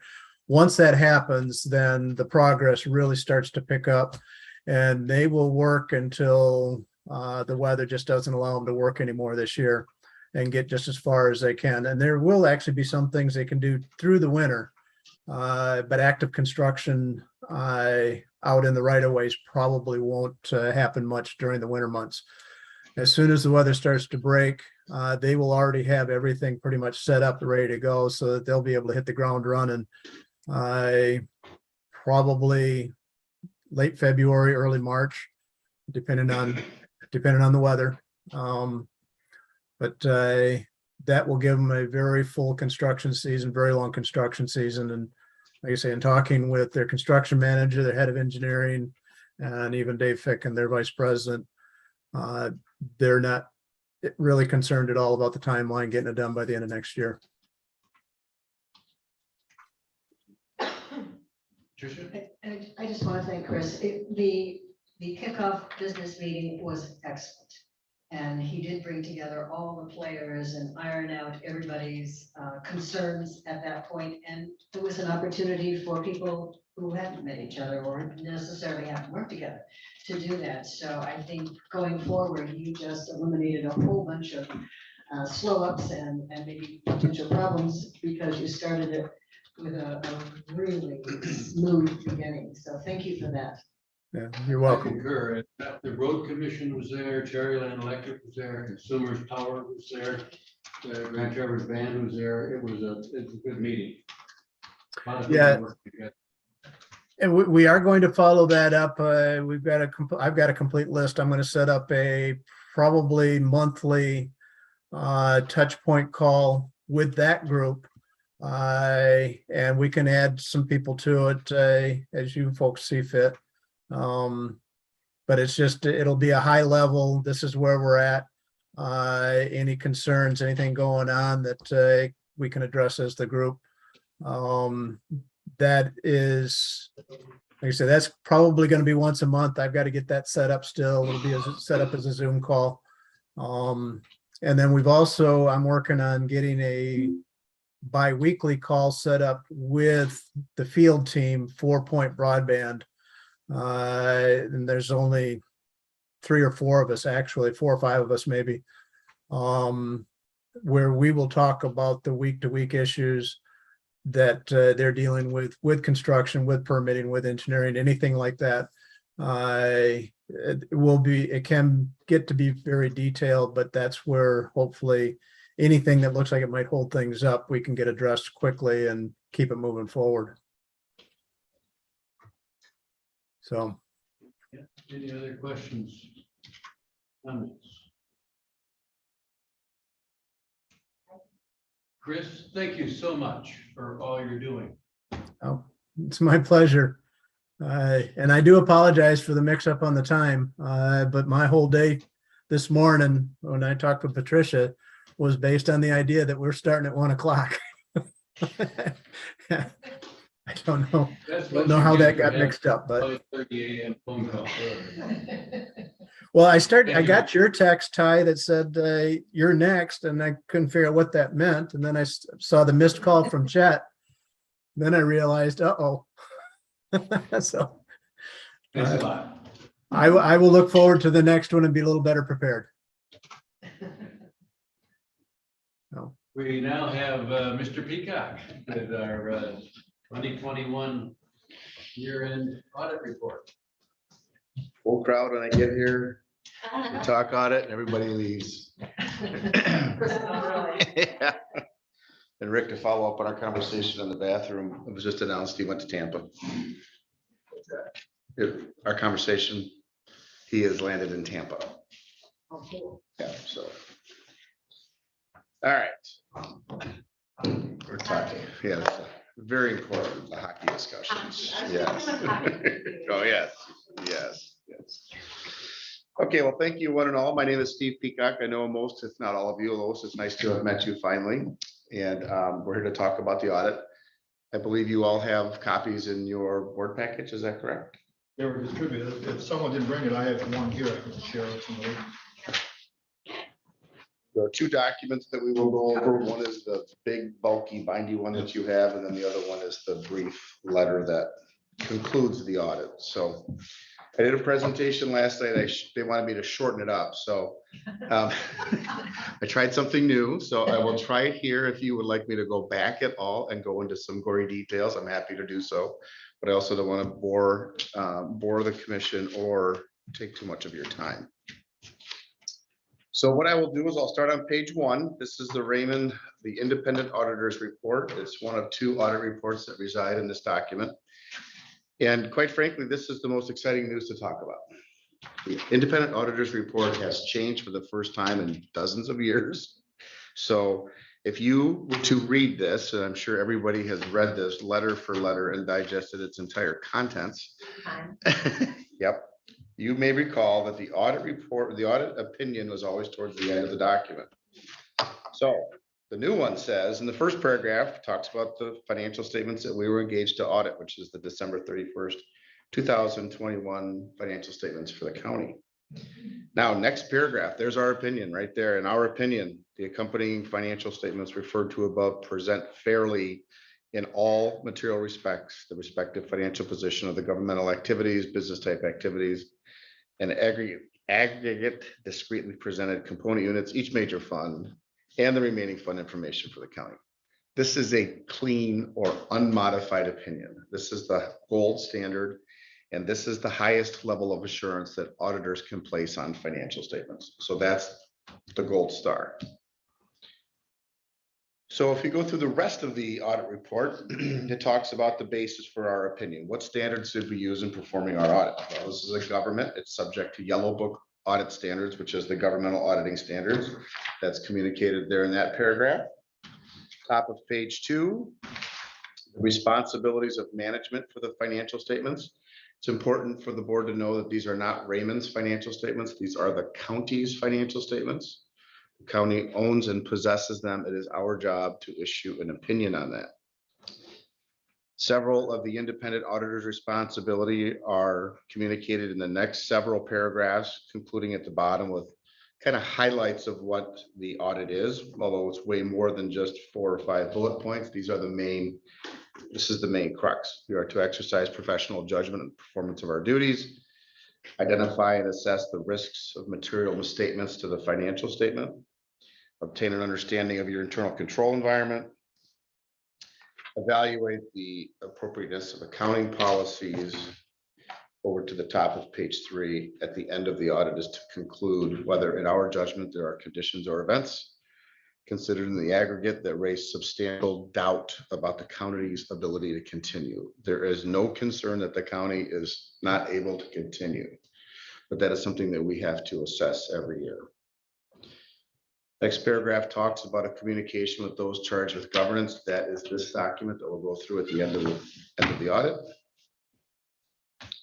Under required supplemental material, there is various documents that appear in the big bound report, such as the management's discussion and analysis, as well as all the pension disclosures that follow the footnotes. If you look at the very last sentence in that paragraph, we do not express an opinion or provide any assurance on that information because limited procedures do not provide us with sufficient evidence to express an opinion or provide any assurance. Basically, the MD&A is prepared by management. We read it to make sure it's consistent with the financial statements that follow. And then that's really what we do. We make sure it agrees to the financial statements. With respect to the pension stuff and after the footnotes, that's prepared by MERS. So we basically take their information and put it into the back of the financial statements. There are other elements of supplementary information. Second sentence in that paragraph, the combining and individual fund financial statements are presented for purposes of additional analysis and are not a required part of the basic financial statements. They're added for more clarity. Last sentence in that paragraph, in our opinion, the combining and individual fund financial statements are fairly stated in all material respects in relation to the statements taken as a whole. So those are covered by our audit report. The very last paragraph refers the reader to the yellow book audits report, which is at the very back of the document, and we'll get to that here shortly. So for those of you who've been around here long enough, when we used to see the audit reports as 1 page, they're now 4 pages. So you tell me if you think there's not some attorneys involved in that. Any questions on the report? Okay, moving through the document, I skip over the MD&A. I'm going to land you on page 16. Governmental units in this country under governmental accounting standards are required to have 2 balance sheets and 2 income statements presented as their basic financial statements. I will focus on page 16 as balance sheet number 1, as it's my opinion that this is the most useful if I were sitting in your chair. This is almost as a full accrual type accounting. It has all your assets, has all your liabilities, everything all on one form here. When we get to the second balance sheet, you'll notice stark differences. So governmental activities is everything exclusive of the DTR. Business type activity has DTR in it. That's the major function of that business type activity column. So let's focus, if we can, on the governmental activities. Component units to the far right, Leelanau County Road Commission, Brownfield, and Land Bank. The overwhelming majority in that component unit column is the Leelanau County Road Commission, and that has been the audit that we issued some time ago. So those numbers are incorporated into that column there.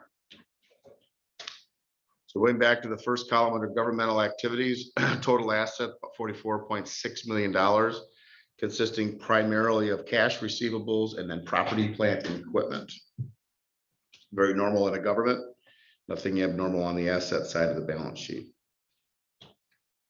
Under liabilities, the next subtotal is $14.5 million, and that consists of your normal trade accounts payables and accrued liabilities, some unearned revenue from grants, long-term debt, and then your net pension liability. The next subtotal is kind of the weird terminology of deferred inflows of resources. Those relate to pension disclosures as well as taxes that have been levied and collected prior to the end of the year. but they're actually for a subsequent year. So you can't recognize that as revenue until the following year.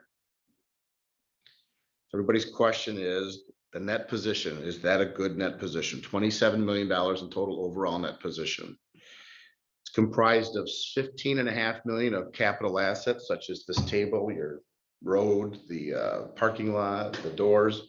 So you can't spend that. That's not cash. Okay, so that's what was invested in fixed assets. You also have receivables and cash that are restricted for capital projects, other state mandated programs, and the remainder is unrestricted. So it's $7.4 million of unrestricted net position. I would define this county as very healthy and well capitalized. So I don't think that comes as a surprise to anybody in this room. This has always been a county with good stewardship of the funds. And this continues to this very day. So any questions on that balance sheet? So business type activities are our inspections. DTR is the big guy in there. I gotta go back. I'll look it up. I'll get back to it in that moment because we're gonna see that as we go through here.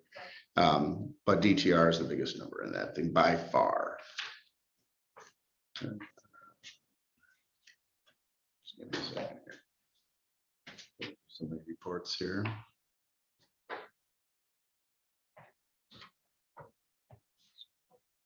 $40 million, and he said that's with road commission and their assets. Yes, that is the overwhelming majority, and that is going to be the road commission. All right.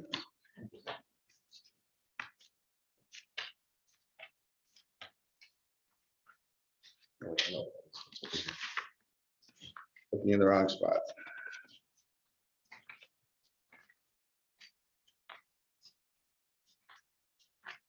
I don't want to miss a fund here. So delinquent tax revolving, building inspection, and then non-major enterprise funds. That's what comprise the business type activities. And out of the 8 million, 6.5 of that is DTR. Million is building inspection, then a whole bunch of little ones that roll into that. Okay. All right, any other questions on page 16? Okay, that's balance sheet number 1. Income statement number 1 falls on page 17. For those of you who may have any accounting knowledge, you would see this seems like a very strange presentation of an income statement, but that's what the governmental accounting gods have given us. So we start with primary government to the left, and we start with expenses. So overall expenses for governmental activities of 16.7 million. BTA type activities of 821,000, total governmental expenditures of 17,489,000. That's the first double underline total on that page. After we disclose expenses, now we apply program revenues, charges for services, operating grants and contributions, capital grants and contributions, getting you all the way over to the far right first subtotal or first double underscore 12,356,540 is a net expense of governmental activities. Okay, now roll over to the next page, and that 12 million carries over to the top. Under the total column is a difference between governmental activities and the BTA. Now you're wondering, well, we spent a lot of money. Well, now what happened? So now we apply the general revenues, the property taxes, grants and contributions, unrestricted investment earnings, gains on sales of capital assets, and any interfund transfers. So when you get to the third line from the bottom, this is going to be the change or net income, if you will, or in the governmental vernacular, that's called revenues in excess of expenditures. All 4 of those lines represent positive earnings for the year. Governmental activities put $411,000 to the bottom line. Your BTA took $456,000 to the bottom line. The total is $867,000 for your primary government, and your components also put $1,329,000 into the net position. So those are all really good barometers that you guys should all be proud of, this is heading in the right direction. It continues to go this way we've had this discussion before, and the county is well budgeted, well maintained, and I've never had a hair stand up on the back of my neck when presenting that to the county. So any questions on that income statement? On page 20 is balance sheet number 2. And we're going to talk primarily, we're going to talk exclusively from the general fund column. This is the bulk of these activities here is the general fund. This being balance sheet number 2, if you were to compare to balance sheet number 1, the biggest difference in this is there are no long-term assets such as property, plant, and equipment, and there's no long-term debt. So that's the main, this is old fund accounting here. Page 20 is the old fund accounting. So unfortunately, we're stuck with both of these balance sheets. So let's talk about the assets for the general fund. $12.5 million of total assets, almost entirely of cash and investments. A little bit of sundry receivables and taxes to collect, but most of that is residing in cash. You come down to liabilities, you got your trade accounts payable, you got some accrued liabilities, you got some unearned revenue, you got unavailable revenue of property tax, and then you've got your non-spendable portion of fund balance, which is going to be your prepaid items in long-term advance to the component unit. And then the rest of that is unassigned. So that's fund balance. That's different than net assets, but that's fund balance. So you have $9.3 million in your general fund balance. Again, that is a very strong fund balance for the county. Should not be a surprise to anybody in this room that this is a healthy balance sheet. It continues to be so. Any questions on balance sheet number 2? Yes. You know, right offhand, how many more years do we have on the Northport sewer debt? Northport sewer. Hang on. 2028. I got it right back here in the footnotes. 5 years? Maybe? Please hold. Let me get you back here. This is due, Northport sewer is due.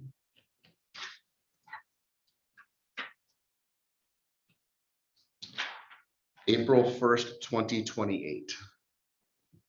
That's when that will be paid off. Yep. Yep. Any questions on balance sheet number 2? Okay, page 21 reconciles the 2 balance sheets. So without going into a lot of complexities of what this reconciliation is, if you look, you see components that talk about capital assets, long-term debts, compensated absences. Those are the main crux that reconcile between those 2 balance sheets. Once we know we have this reconciled and in balance, we know the 2 balance sheets are good to go. Questions on that? Page 22, balance sheet, I'm sorry, income statement number 2. This follows the same format as balance sheet number 2. You've got your general fund across the top, and then there are other funds that qualify as governmental funds such as senior service, Village of Northport, et cetera. But let's focus on general. $13.4 million of total overall revenue, $10.8 million of property taxes, and some charges for service in there, equating to 13.4. Expenditures are the next section of that financial statement, $13.8 million of overall expenditures sprinkled among the different categories on the left. These all follow the state chart of accounts. We cannot modify this under state law. So you have to record it in terms of legislature, general government, judicial, et cetera. So that's the state chart of accounts. Overall revenues under expenditures of $318,560. You did some transfers among funds and transfer in of $1,395,000, transfers out of $709. And then your net change in fund balance, third line from the bottom, $367,000. Again, a fund balance moving up is a fund balance in good condition. So at 9.4, I reiterate, the county is in good financial condition. On to page 23. This is the reconciliation between income statements number 1 and income statements number 2. Composition of this reconciliation is very similar to the one we just talked about a few pages ago. Without going into some complex accounting analogies here, I'll just tell you that when we get them reconciled from the top to the bottom, we know your statements are in good shape. So, all right, any questions so far? You can stop me at any time. All right, pages 24 through 26. This is the same income statement as we had for the fund balance, income statement number 2, but this talks about the budget to the general fund. Your original budget is in the first column, final budget in the second column, your actual fund performance in the third column, and then over under. Some takeaways from this statement. This is the one that the state will look the closest to. is this document right here. And what you need to be mindful of is the second half of page 24, pages 25 and 26 is where the state takes a close look to see if any expenses are in excess of what was budgeted. So if you stay on the far right-hand column, you'll go right down, every one of these expenses were under expended, which is what the state likes to see. We have a responsibility as an audit firm, if you're even $1 in any one category over expended, we are required under state law to report that. And that will report in a footnote to the financial statements. I'm happy to tell you, you don't have any of those, so that's good. That shows attention to detail and that shows a strong budgeting process that has continued here at the county. So page 25, you're all good on page 25 and you're good on the general fund all the way through page 26. Bonds on page 26, is that jail? No, it's at our own bonds. Under other expenditures, I don't know without looking at the work papers. Jen, do you know what that is? Are those jail bonds? Page 26, where? Other expenditures halfway down. 8,000. $8,000 for bonds. Bonds are, no, those are what the treasurer does when he bonds the local units. Oh, Okay. Those bonds. Okay. Your bond is a fund. oh, okay.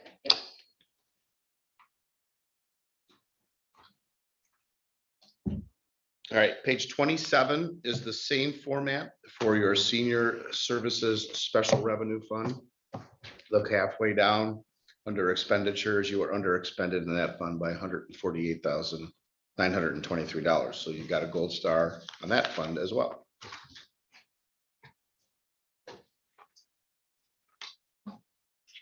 That concludes the remarks with respect to the governmental financial statements. On page 28 begins these things called proprietary funds. These are things that look, act, and smell like a normal commercial business. So you've got your DTR fund in here, your building inspection, a smattering of other non-majors. And then you've got your internal service funds on the right. Internal service funds are motor pool, phone and mail, health insurance, building and grounds, data processing, and so forth. So that is all your internal service that you charge to different departments for those specific areas. I don't comment on those because those are generally relatively small in composition, and those are all inter-fund type transactions to begin with. Would it remark be good policy or not necessarily? Oh, no, absolutely. And this is very commonplace for all of these areas to be covered in an internal service. Yep. Steve? Yes. On the delinquent tax revolving, the word unpledged. What is that? What does unpledged mean? We're Not okay. committed? I'm Yeah. just looking at the header. Oh, yeah, the header. Yes, those are not pledged to any loan agreements. They're not pledged to any outside third party. That's the name that's the legal name that you have for the fund. I would not use that. I would just use delinquent tax revolving, but that's the actual name of the fund. So that's why it resides in there. There's nothing wrong or weird about it. It's just that I wouldn't use that terminology, but you guys chose to many years ago, and that's fine. So go to the total column here. Proprietary funds have under total current assets and total long-term assets, it's the same number, $8,060,000. Under liabilities, again, you've got your sundry accounts payable, accrued liabilities, 76,000. Overall unrestricted position of almost $8 million in your proprietary funds. Again, very, very strong. So that's. Isn't that too strong? No, Okay. no. You know, the big chunk of this is your delinquent tax revolving. So when you think about that, that's basically a reserve. Yep. So that's the way we look at it in the accounting world. So having strong reserves is good. So what you got on page 29 is the income statement for these funds. And I'll just run you across the third line from the bottom. DTR increased by 259, building inspection 158. Your non-majors up 38, total of 456. And then your internal services were over collected by about 27,000, all good numbers heading in the right direction. So. Now, page 30 and 31. I'm sure you guys are all wondering why there's a statement of cash flow on page 30 and 31, when nobody else prepares a statement of cash flows. Those are required under governmental accounting standards that for proprietary funds only.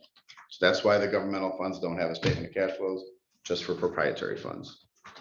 So let's talk about this for a quick second.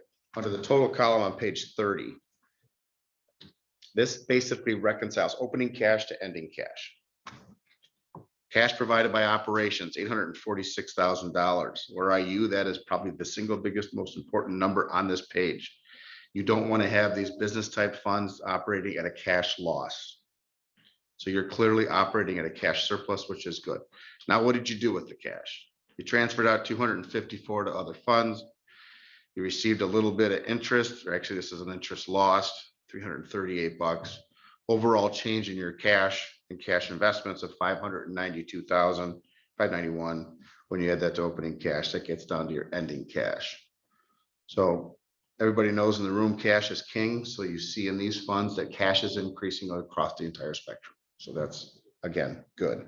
Internal service had a burn on cash, but internal service does not really use cash. It's an internal service. It's a fund that is done internally. So there's not a lot of cash that's expended through that. Okay. Page 31. If you look at page 31, this document ties to the first third on page 30. It's just a different way to reconcile to net cash provided by operating activities. Again, this is like a reconciliation. These numbers tie on page 31 to the first subtotal on page 30. It's simply a different way of coming about to the same number of operating activities. Questions on those? Yep. It should all tie all the way across. If not, we're not doing our job. Yep.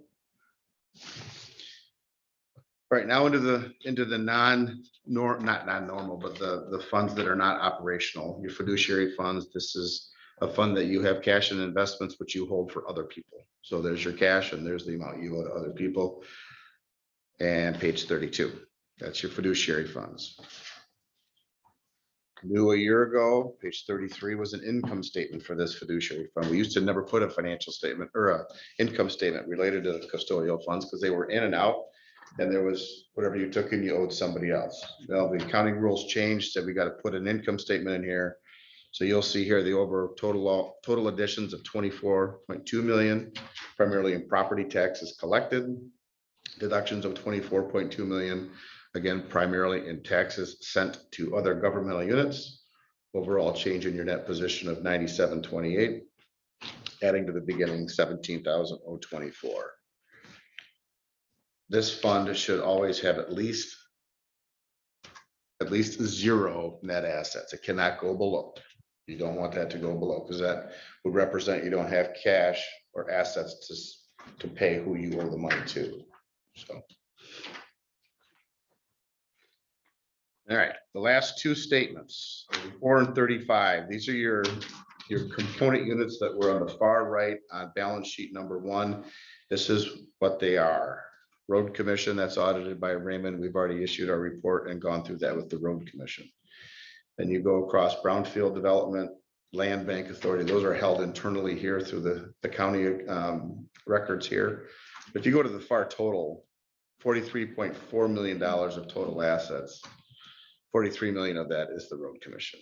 And the big numbers here relate to the Road Commission. The Brownfield Development and Land Bank Authority, we didn't have any issues with. And you're going to be hard pressed to find any particular bad issues in here. You're not going to find any. Again, this is the Road Commission. Almost 90% of this is Road Commission activities. Page 15 is your income statement for those same type funds. Again, the big number here is third line from the bottom. Change in that position is $1,293,000 from the Road Commission. Far right total is $1,329,000. So that's again over 90% of all of the activity here relates to the Road Commission. And again, we don't have any issues with Brownfield or Land Bank. Those are all being managed effectively internally. Is it a large change in position for them? No, right. We're seeing a lot of money coming into road commissions as it relates to COVID. I mean, there's a lot of federal money that's splashing around all of our governments are having an unbelievable amount of cash that's being pushed into their general ledger because of the the folks in Washington. Yep. Okay, so now, any questions on those are the basic financial statements. That's what we're required to report on under the GASB rules. Any questions on those? Is the ratio for road commission versus county standards, is that across other counties, it is much larger? No, not necessarily. Some other places have very large component units that could be airports, it could be bridge authorities. You know, this county, the main component unit just seems to be the road commission. So, yep, that's not out of the ordinary. But there are other counties that the road commission is smaller because they have bigger component units. Okay, so here's where I tricked the folk, didn't trick. This is where I cut my presentation a little short yesterday. Pages 38 through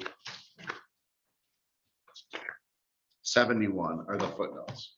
Now, we can go through and read every one word for word, but I'm sure I would lose you after the first paragraph. The footnotes have remained very consistent year over year. There were no big new accounting procedures adopted during the year. So what I want to talk about is just a couple of the highlights of the footnotes. Does that work okay? All right. So footnote number 1 is all of your accounting policies, and it defines all the different component units and so forth, which we've talked about. So if you go to page 46, under footnote number 2, there's a brief discussion in here about your budgetary process and so forth. And that's all very normal. What you don't see here is footnote number 3 that talks about budget variances in excess of budgetary allowance. So if you would have had expenses that exceeded the budget, they would reside right here after footnote number 2. And again, that's what the state will take a very close look at, and they will say, all right, Mr. or Mrs. County, what did you do? Why'd you do that? What is the corrective action plan? I'm here to tell you, you don't have any variances. So footnote number 3 for you guys goes right into your deposits and investments. So that's more good news. All right, continuing through the document on page 55. The county did a bond refunding during the year. If you look at the 2 bond agreement or the 2 debt agreements on law enforcement, you'll see that $2,905,000 that was at the beginning balance of the prior year is now gone. And there is a new balance on the second line in a refunded bond. For those of you who don't know what refunding bonds means, it's basically refinancing your home. You can use that same analogy. And there is generally a gain when you refinance or refund bonds. Otherwise, you probably wouldn't do it. Okay. So we'll talk about this refunding transaction here in a moment in one of the findings when we talk about the finding. So that's why when you see you didn't make a $2.9 million payment. You didn't borrow, well, you did borrow 2.6, but these monies were not necessarily cash in and cash out. This was all part of a refinancing transaction. All right. Page 57. Under the refunded debt, the county issued $2.6 million to 2021 law enforcement refunding bond to provide resources to purchase the U.S. government securities that were placed in an escrow fund for the purpose of generating resources for all future debt service payments of the $2.535 million on the law enforcement bonds. The refunding resulted in savings of $113,000. That's why you did that, and an economic gain of $110,000. So there's your gain that has come out of that transaction. Grateful you guys did. Finding, I thought you said it was going to be a finding. Yeah. Well, no, there's more to talk about that. More to talk Yeah, about. yeah. So the rest of your footnotes, they are in large part talking about your pension plans. And I know you guys have heard me talk about pension plans, and we could talk all day about all these 13 pages of disclosures. But if I were in your chair, where do I want to focus my effort? I would want to be on page 74. 74 is a tabular presentation of all of the pension footnote disclosures we skipped over at 14 pages. And the most important numbers is 3 numbers from the bottom. How well funded is your MERS fund? So you see 19, you were 87.1%, and 20, you were 90.8. and 21, you're 95.4. So that's a huge gold star. Most of our governmental units are not even close to the 90s. So that, and I know you're making extra payments towards getting fully funded. And you can see by those numbers increasing over time, because the next page you're going to see back in 15, it was 77.4, 16 was 78.2. So you've made huge strides in getting that MERS pension plan funded. So while we don't do the 13 pages of reading, the testament is right here on the bottom of this line. Yeah, and I believe we're in the top 10% of the state. I would not be one bit surprised. The common funded. So I'm gonna bounce you back to page 71 real quick. Last footnote on there, that's our discussion about coronavirus. It's getting to be pretty vague, and I think we'll probably start seeing this disclosure come out of financial statements going forward. I think, thank God we're out of it. Yep. And it's time to move on. So I think this would be the last year you're gonna see the pandemic discussion in this footnote. We might see then some, like if we look back at the 5-year Yep. for a while. Oh, yeah, you'll be hearing about coronavirus, I think, until we all meet our maker. Okay, that covers the footnotes. Any questions on the footnotes that I didn't go over? I'm happy to circle back. It's a lot to digest, and if you ever have any questions, you are all certainly welcome to call me. Coronavirus, that's someplace else, but it's probably just in like income. Yes, it probably in the grant discussion, yep. Right. So on page 76, just to add some more comment here, some more color. If you look at the middle column here that says contribution deficiency or excess, those amounts right there are the amounts that the county has put in addition to what the actuary has required the county to put in. So as you keep chipping away at this liability, those are the amounts that you're putting in over and above. So that's, I don't have a single client that has all of these numbers in there. So hats off to you guys for doing that. Yes. How can you ever have it fully funded? Oh, yeah. Well, if you look at page 78. For a day. Well, yeah, that's true. Yeah, yes. It's interesting because if you look on page 78, your road commission is 108.4% funded. So they're overfunded, right? So now you got to start wondering, do you have too much in there? But then with investment volatility, especially of the last 6 months. Or some retirements. Yeah, a lot of retirement payouts. You're in the casino right here. Basically, you're betting that investments are going to outlast payments. And in some months, in some years it does, and other months it doesn't. So would you recommend doing 100%? I would recommend anywhere from 95 to 105%. You would be in the top 0.1% of counties across the country, or any units of government across the country. I see clients that have 60%. That's dangerously low. I see counties that try to operate between 75 and 85. There's still some risk there. And I think if you're at 95 to 105, you're going to be in good shape.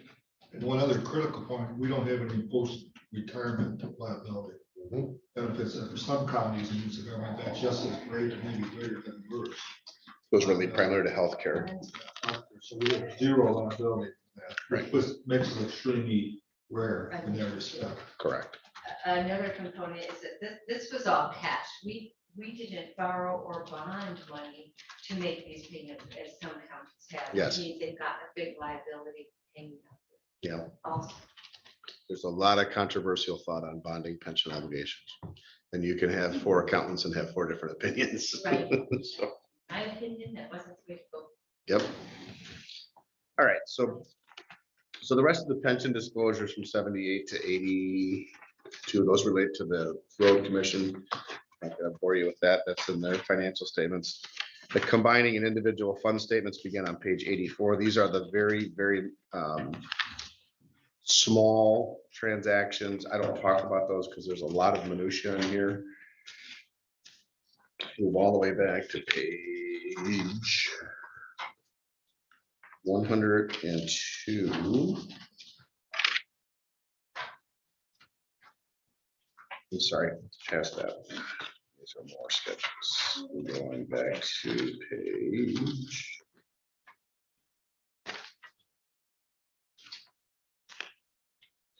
There is a lot of minutia here. Back to page. All right, here we go, back to page 123.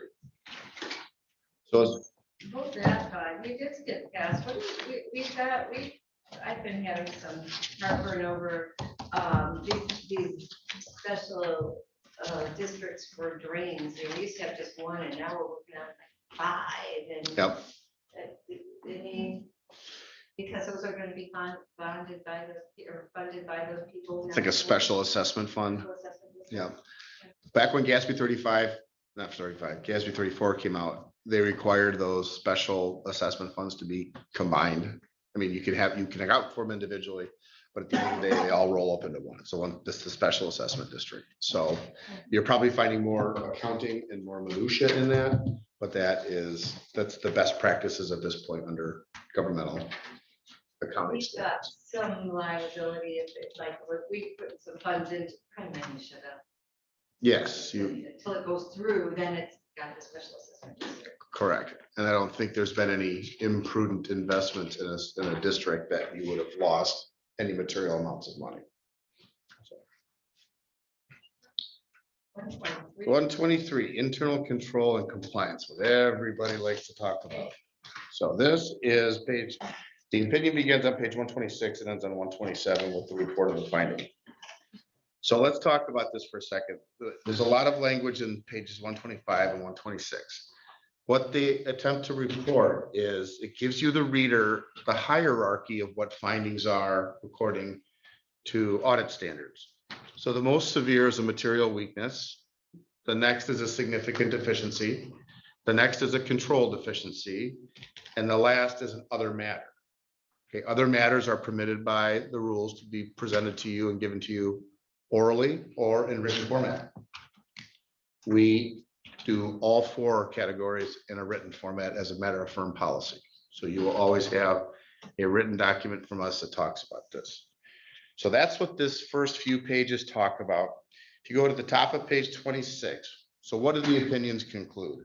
Top of page 126, first paragraph, last sentence. We did identify a certain deficiency in internal control described in the accompanying schedule of findings and responses as item 2021-1 that we consider to be a material weakness. So this is the highest one, right? This is the most severe as a material weakness. That's what I would do if I were you to take away from this, because what we're going to do is we're going to go into 127 and this is going to go into the details. So in the past, we've had the audit adjustment, the preparation of financial statements in this report for several years. It's been there since the end of the Enron, when Enron changed the auditing standards. What depends on is it ends up being a material weakness or a significant deficiency. So there are certain attributes that create something more severe than others. Okay, this finding might be a significant deficiency in 1 year, it might be material weakness in 1 year. This year, it's a material weakness. And let's talk about this and why it's a material weakness. Under criteria, it talks about all Michigan governments are required to prepare financial statements in accordance with accounting principles generally accepted in the US. This is the responsibility of the county's management. By definition, audit firms cannot be a part of your internal control. So under condition, we identified and proposed material audit adjustments related to cash and payable and to record the long-term debt refunding transaction and the fund financial statements. So I'm going to editorialize here. When you look at this, I want you to look at condition in A and B. So the first paragraph is A. I'm sorry, the first sentence is A. The next sentence beginning in addition, that's going to be B. In addition, the county has historically relied on the independent external auditors to assist in the preparation of the government-wide financial statements and footnotes as part of its external financial reporting process. So A and B are defined in the condition. The cause. The condition was caused by various oversights and recording adjustments for those areas noted above. So when we talk about that sentence, that sounds pretty punitive. And if I was not as close to your work papers as others, that might seem very draconian. Go back to condition A and B. We identified and proposed material audit adjustments related to cash and payables, and that relates to a cash account that was reported that needed to be put on the books of the county for district court. $153,550 is a journal entry that was required to be put on the books for a cash account from district court. That was not on the books of the county. For courts, you said? District court, yep. That's odd. You don't see that often. Most cash accounts are in the general ledger, reconcile, the activity's gone through every single month. Like you have several bank accounts that happens for. This wasn't on the GL. You don't see that very often. So that's what makes this a material weakness, is that item there tripped you into material weakness, because if you've got cash accounts that aren't on your books, it puts hair on the back of the neck of the auditor to stand up. Well, what's the cash account? To the Huntington Bank. Huntington Bank, Yeah. so it would fall under department, It would have fallen under the treasurer's department. treasurer's department. Correct, yep. So the treasurer, by state law, is required to have care, custody, and control of all county funds. So if there's a general ledger, if there's a cash account that's opened up, and I've seen it before where cash accounts get opened in the name of a county or a township, and it fails to get reported to the treasurer. I've seen that before. Not so much lately now with the electronic banking and the Bank Secrecy Act and all that's required to open up a bank account. I haven't seen that in years. So this item right here was the single biggest item that tripped that into material weakness from a significant deficiency.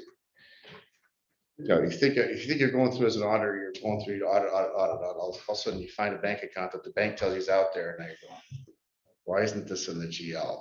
So now you got to spend more time finding out the whys and the wheres. You got to look at activity. So that is what got us here with that. And that sounds like an important question for us. Why, Yes. why is it not? Correct. Do you have an answer for that? I don't have an answer for them. We identified it, we notified management that we were going to be required to report that on the GL. And you can see the response. The view of responsible officials, management agrees with the proposed entries and they have been recorded.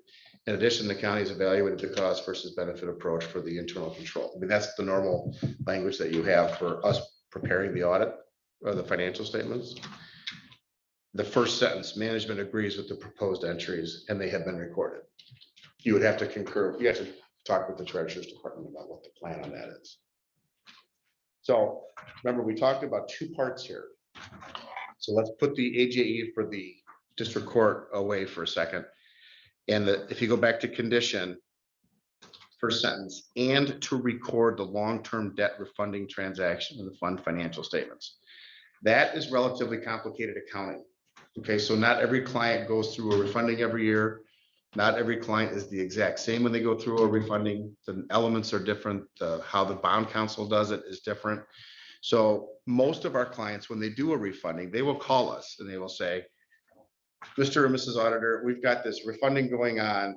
We're going to close it on September the 9th. I need help getting September's GL wrapped up, get the gains and losses recorded. So when I report to the board my September financial statements, this gain or loss is recorded in those financial statements. That's what normally happens. All right. We came here on property for the audit, and there had been nothing that had been done with the refunding. Now that's probably a little harsh. Again, it's complicated accounting. It's stuff that even seasoned auditors have to go back to the authoritative literature when we do this to make sure we do it right. So it's not the end of the world that it wasn't done, but the normal chain of events would be that we would have had a call from whoever was doing the refunding to help them getting the journal entries on the books. So that your month end close, when that happened, was accurate.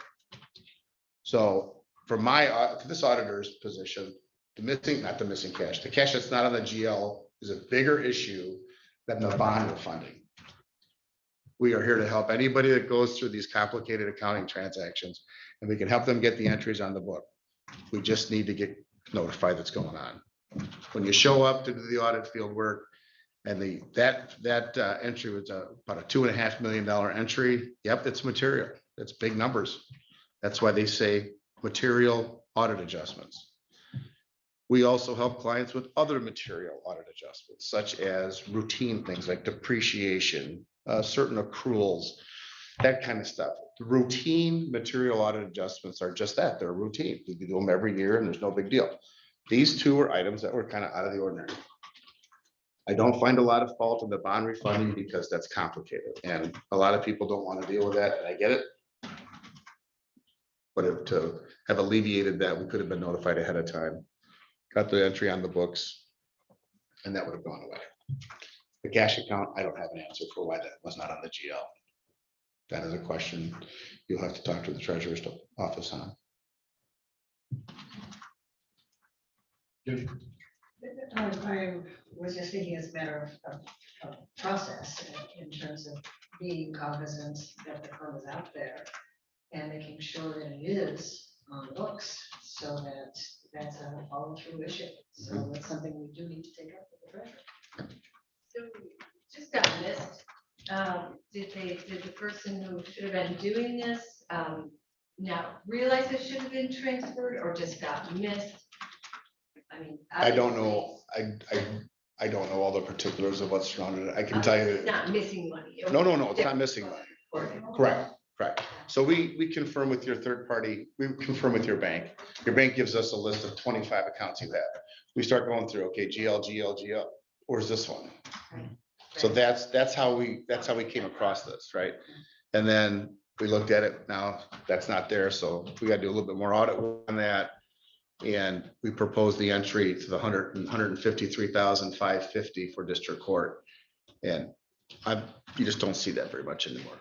And it would seem that if you went through and did that, if the person who has it, if the treasurer's office had done that, they would have picked it up.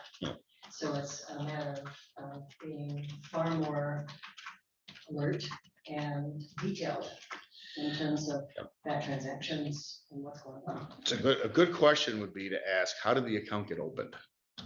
Because banks are really hard to open up accounts with now without having, this document, that document, a resolution from you folks at the board, all these legal documents that are required to open up a bank account.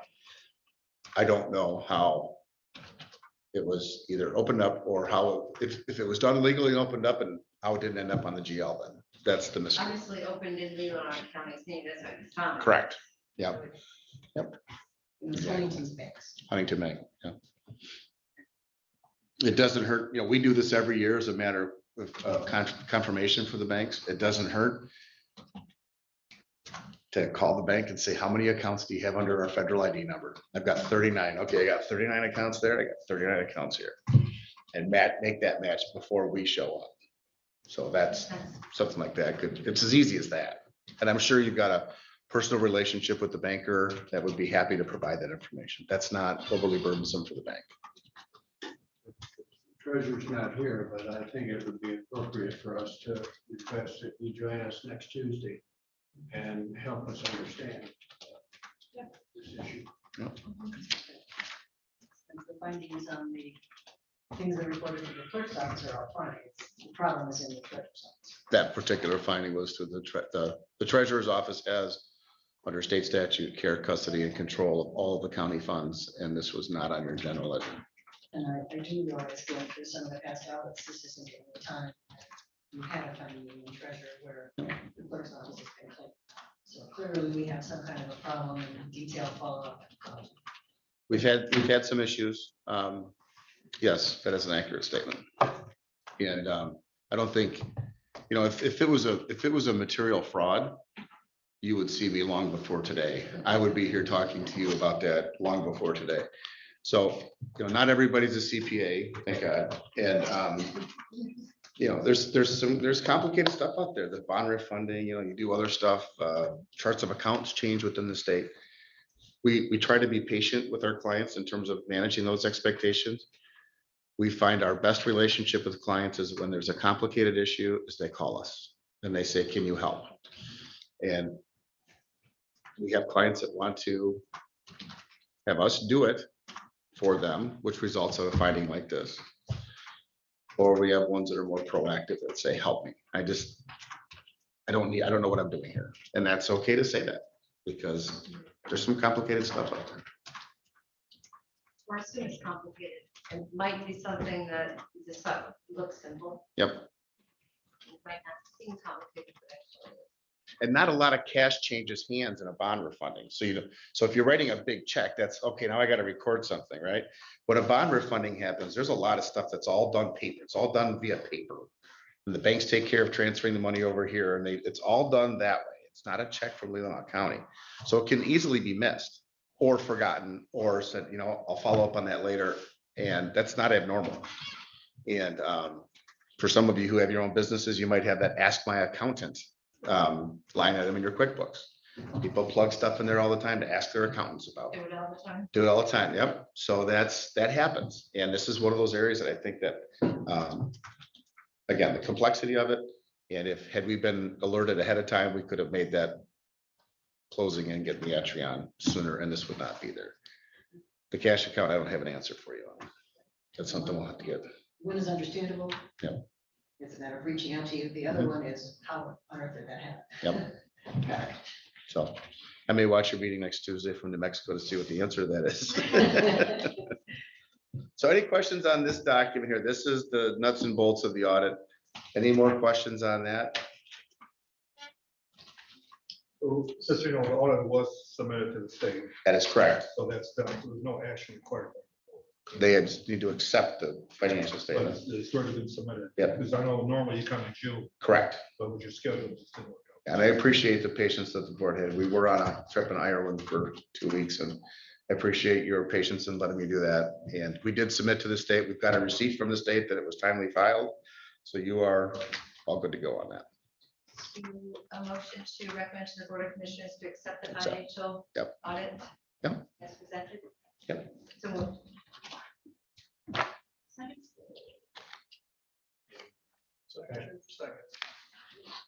All those in support of the motion, say aye. Aye. Passes 0. So what will this finding then goes to the state? Mhm. Do they follow up to make sure it's been corrected? No, they'll rely, this finding, they'll rely on us to follow up on that next year. So the state gets involved in budget overages or expenses in excess of budgets. And if there's material fraud, you'll hear from the state on those quickly. This kind of stuff, an administrative matter of an oversight for an account, that would be, let's see what the auditor says next year. If we have another one next year, the state you might get a letter from the state on that.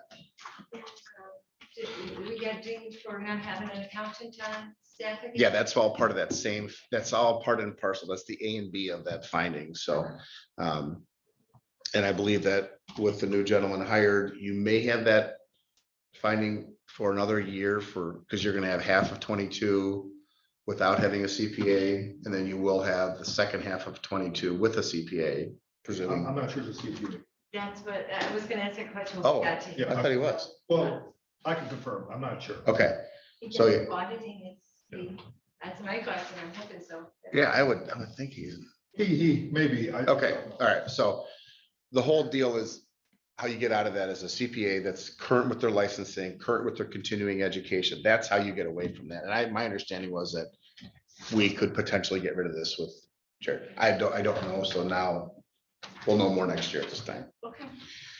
So do you want to go over this letter? This is a conclusionary memo of the audit. There's nothing in here that's worth really writing home about this. Basically, everything I've told you from in here is in here. I'm happy to walk through it for you if you want, or if you'd rather just send me to Sutton's Bay to get you guys some bakery goods. That's. No, that's not a fair question. I think we read the letter. I don't want to leave the audit discussion with the feeling about the one issue that you found the finding. Overall, I think we heard a good audit report. Yes. And it looks like our accounting staff and our clerk's office worked with you well and should be commended. And so every year you give us a grade. I knew that was coming. Yep, I knew that was coming. So I think last year I gave you an A-. This year I'm going to give you a B+, just as a result of that finding. When you get material weaknesses, we should do something about that. I'd give you a B+, and I will tell you that overwhelmingly, the folks that we work with here at the county are fantastic to work with. We have folks that work on this account that love coming up here. They hate being transitioned off it. Because number one, you're in Leelanau County, right? The most beautiful county in all of the world. And the folks are nice, and it's a great engagement to work with. And I appreciate everything that they do and everything you guys do as a commissioner, not only from the firm, but I'm also one of your residents. So I love looking at that picture right there behind you guys, because that's Mother Earth for me right there. So Any other comments or questions? Have fun this afternoon. thank you. Thank you. Yeah, the office is doing a naughty cat thing this afternoon, so I have a funny feeling the birthday boy is I'd like gonna. you to take a message to your wife. Okay. Congratulations for the outstanding award she received from the state last month. Yep. For the health leadership award. Okay. I understand that is not lightly, and not many people have had it, so. Yes. She was very, very proud of that. In fact, we were in Ireland when that was presented, and she got all, they sent some videos and she got all teared up, and it was, so she's very proud of it. So I will certainly pass those, I'll pass that along to her. Thank you. Thank you very much. You're welcome. Thank you, guys. Sorry for taking so, oh my God, I took an hour of your time. I'm sorry. I didn't do it any better this time. Maybe we should grade you then. Yeah, exactly. Long-winded. You guys have a good rest of your afternoon. Thank you. We now are with monumentation. Thanks for being patient, Trudy. Sure. Okay, you've seen these before, so we have some service agreements in front of you for the remonumentation and monumentation program. The first one is for the surveyor services agreements. So on page 112 of your packet is executive document summary. It spells out all the costs for each one of these 4 surveyors. The agreements are all the same, and our attorney drafted them just by revising the ones from last year. We have $24,750 in the grant budget for these services, and that's what these contracts add up to. So if you want to do a recommendation, it would be to approve these, and the funds are going to come out of remonumentation program. 475, 245 is the fund number. Yes, ma'am. Motion to recommend that the Board of Commissioners approve the surveyor services agreement with Onan Land Surveying, Holmberg Land Surveying, Grand Traverse for Surveying, and Leelanau Land Surveying, as prepared by corporate counsel with costs to come from Remonumentation Program Fund 475245. Second. Question? All those in support, say aye. Aye.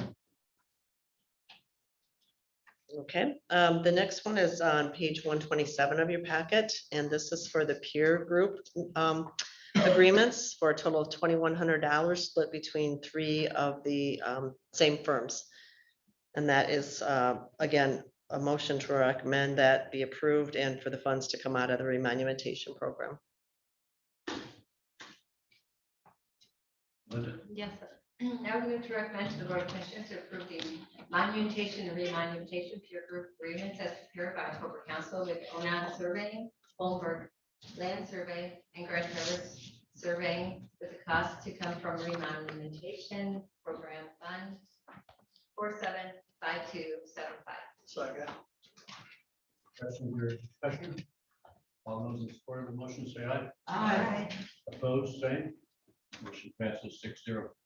And then the last one is on page 136 of your packet. This is for a peer group agreement. This is with Leelanau Land Surveying, who serves as the county representative. So there are other tasks involved with that particular agreement, and the total of that is $5,970. So a similar recommendation would be appropriate for this one as well.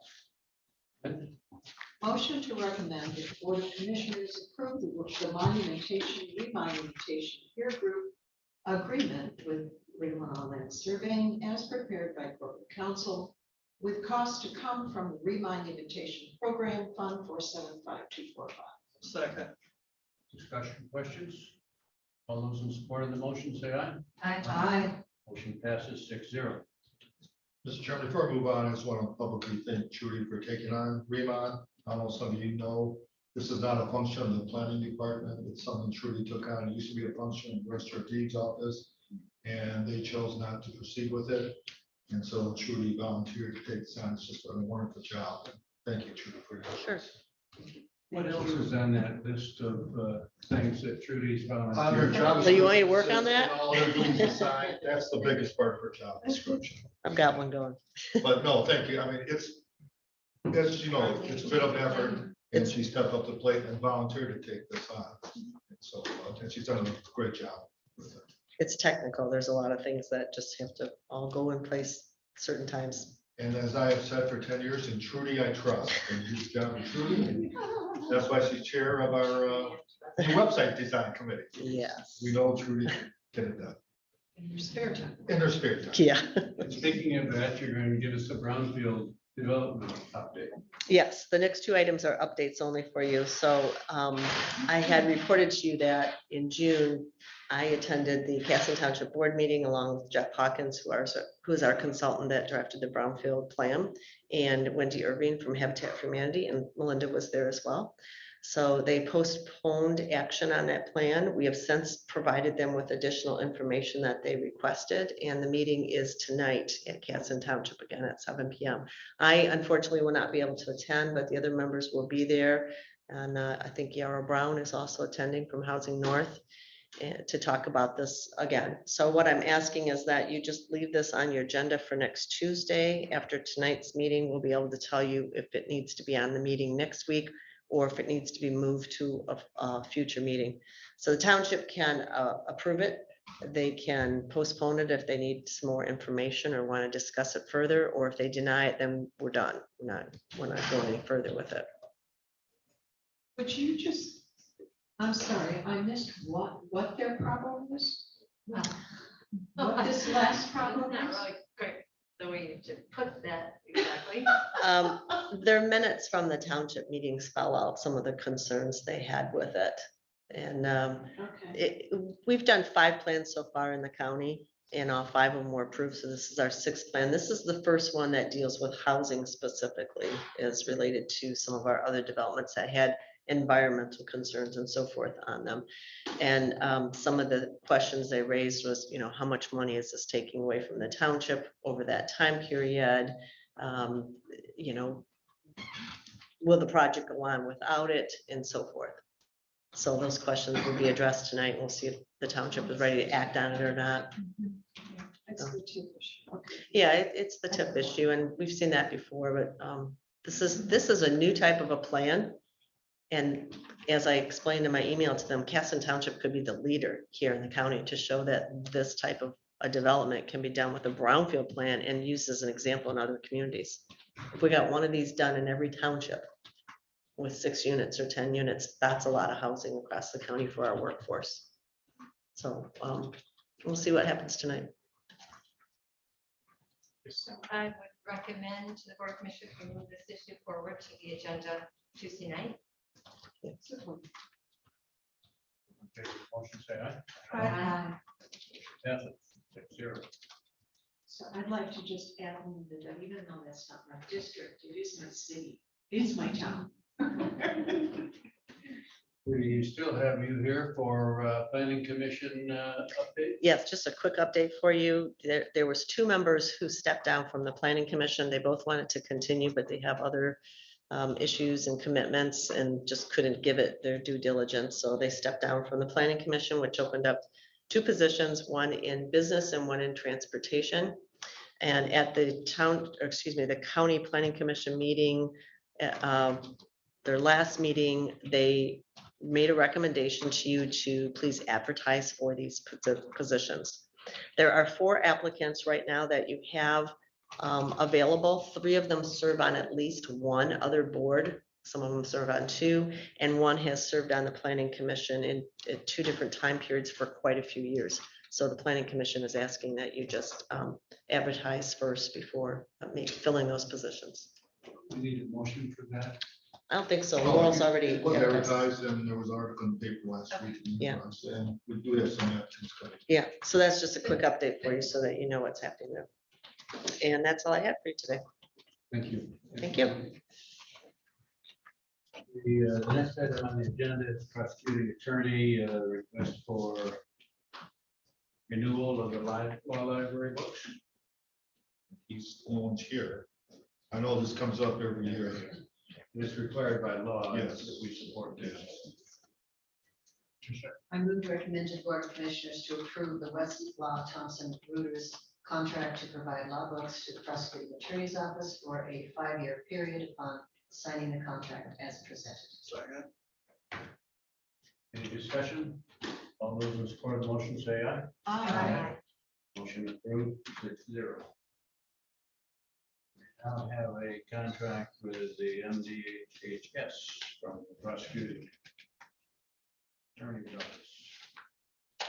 Ben? I move to recommend to the County Board of Commissioners to approve amendment number 4 to the contract between Leelanau County and the Michigan Department of Health and Human Services, which extends the contract to September 30, 2023, increases the contract by $15,000 to $145,000, and replaces section 2.12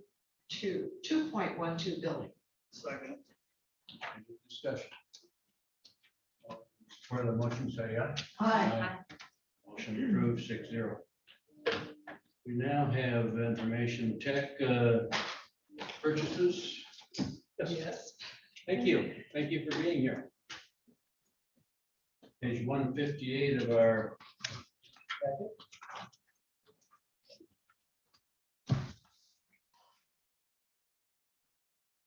Let's just get a brief overview. The first item was just to renew the maintenance contract for the Esri software, which is our, She was asking you a question. Oh, okay. I'm sorry. I thought you were looking for something.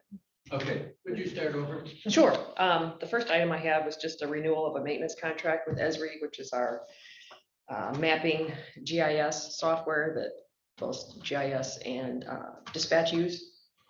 So it's just a renewal of the maintenance contract. And then the second item is just to purchase some new workstations to replace some of the aging equipment that we have. I recommend that the Board of Commissioners waive its policy on bid requirements and approve the maintenance contract with Esri in the amount not to exceed $6,350. Funds to come from data processing fund number 636. Second. And that's really important software. Yes. Any discussion other than that? Sorry. All those in support of the motion say aye. Aye. Motion passes 6-0. And another motion for the workstation. Patricia? I move to recommend that the Leelanau County Board of Commissioners approve purchase of 15 new Dell workstations from Dell at a cost of $22,303.30, with funds to come from data processing fund number 636. Second.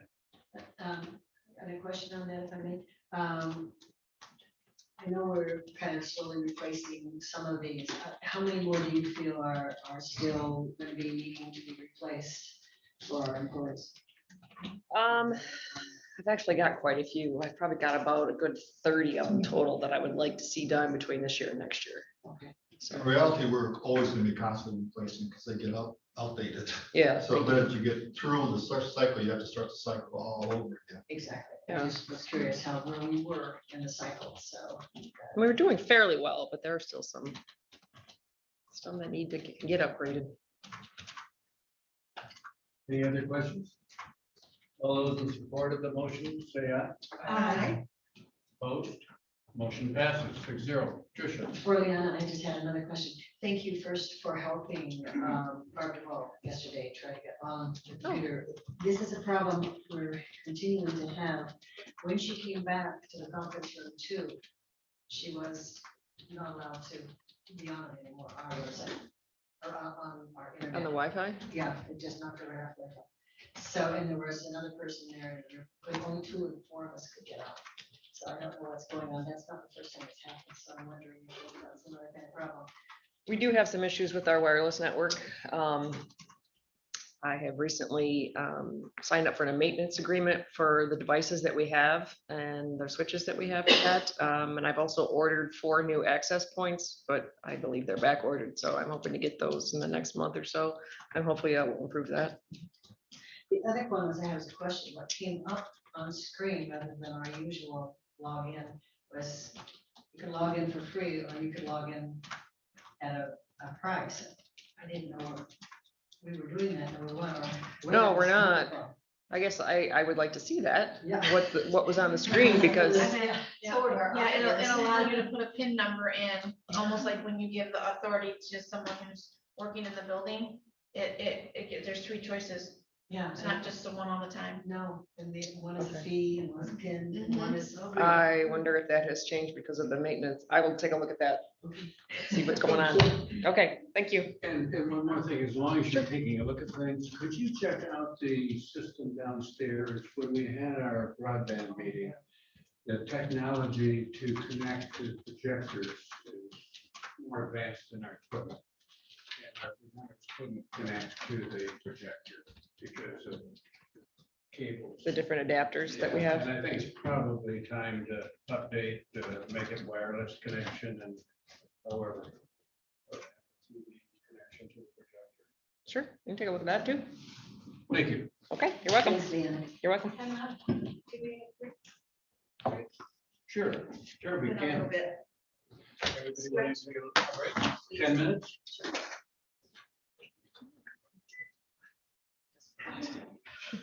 Only 10 minutes, Steve. Oh. Hi, how you doing, sir? See you. Ready to catch up on Get stuff. hungry, so my advisors are better.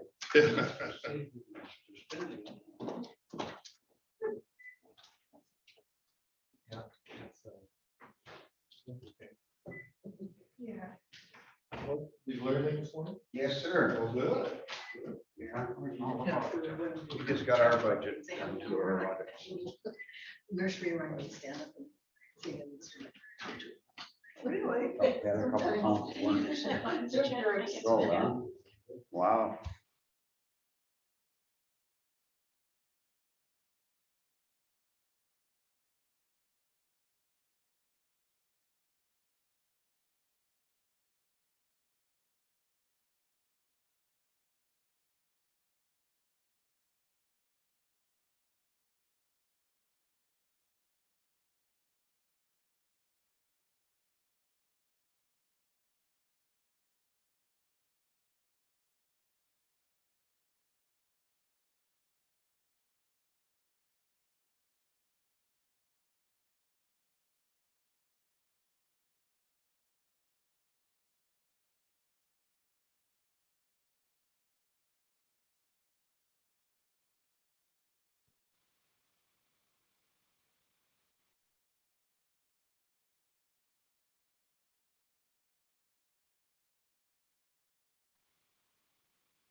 Jerry Cohen is here, and we have a request to support fixing or servicing our elevators. Morning, or afternoon. Been up in the attic. Excuse me. I don't have the numbers in front of me, except it would be, and it's an ongoing contract because they're proprietary.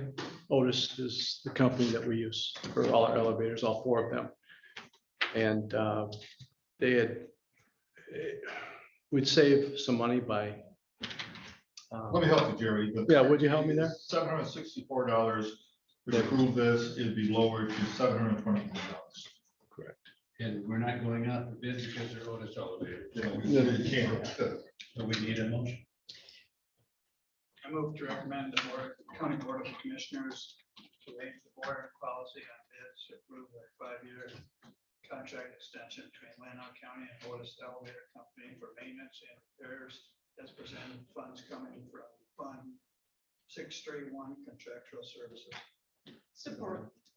Any discussion? Yes, Tricia. Just a question. It's always nice when the price goes down, but I just wondered why. They want long-term. They want to re-up the contract, and it's a So this is teaser. their way of inducing. It's a teaser, yeah. Now, Jerry had a 25-minute PowerPoint presentation. Would you like to see it on the elevator? Next Tuesday night. Okay. Okay. Thank All you those in for. support of the motion. Aye. I just puckered up. Okay, thank you, John. Sorry, Jerry. No, that's all right. Thank you. Steve Christensen. We are talking about a Lake Bluffs drainage district.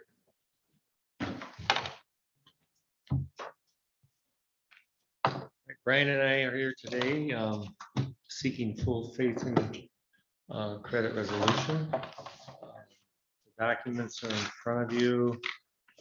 Brian is here to answer technical questions if you have them.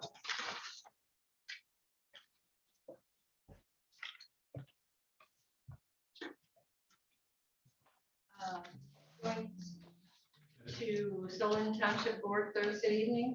Will they be approving it there then? Or will they have a public hearing on it? How will that? I think we're meeting with Jim tonight at 5:30 to give him an update and kind of a heads up face to face before we have the bid opening and the day of review.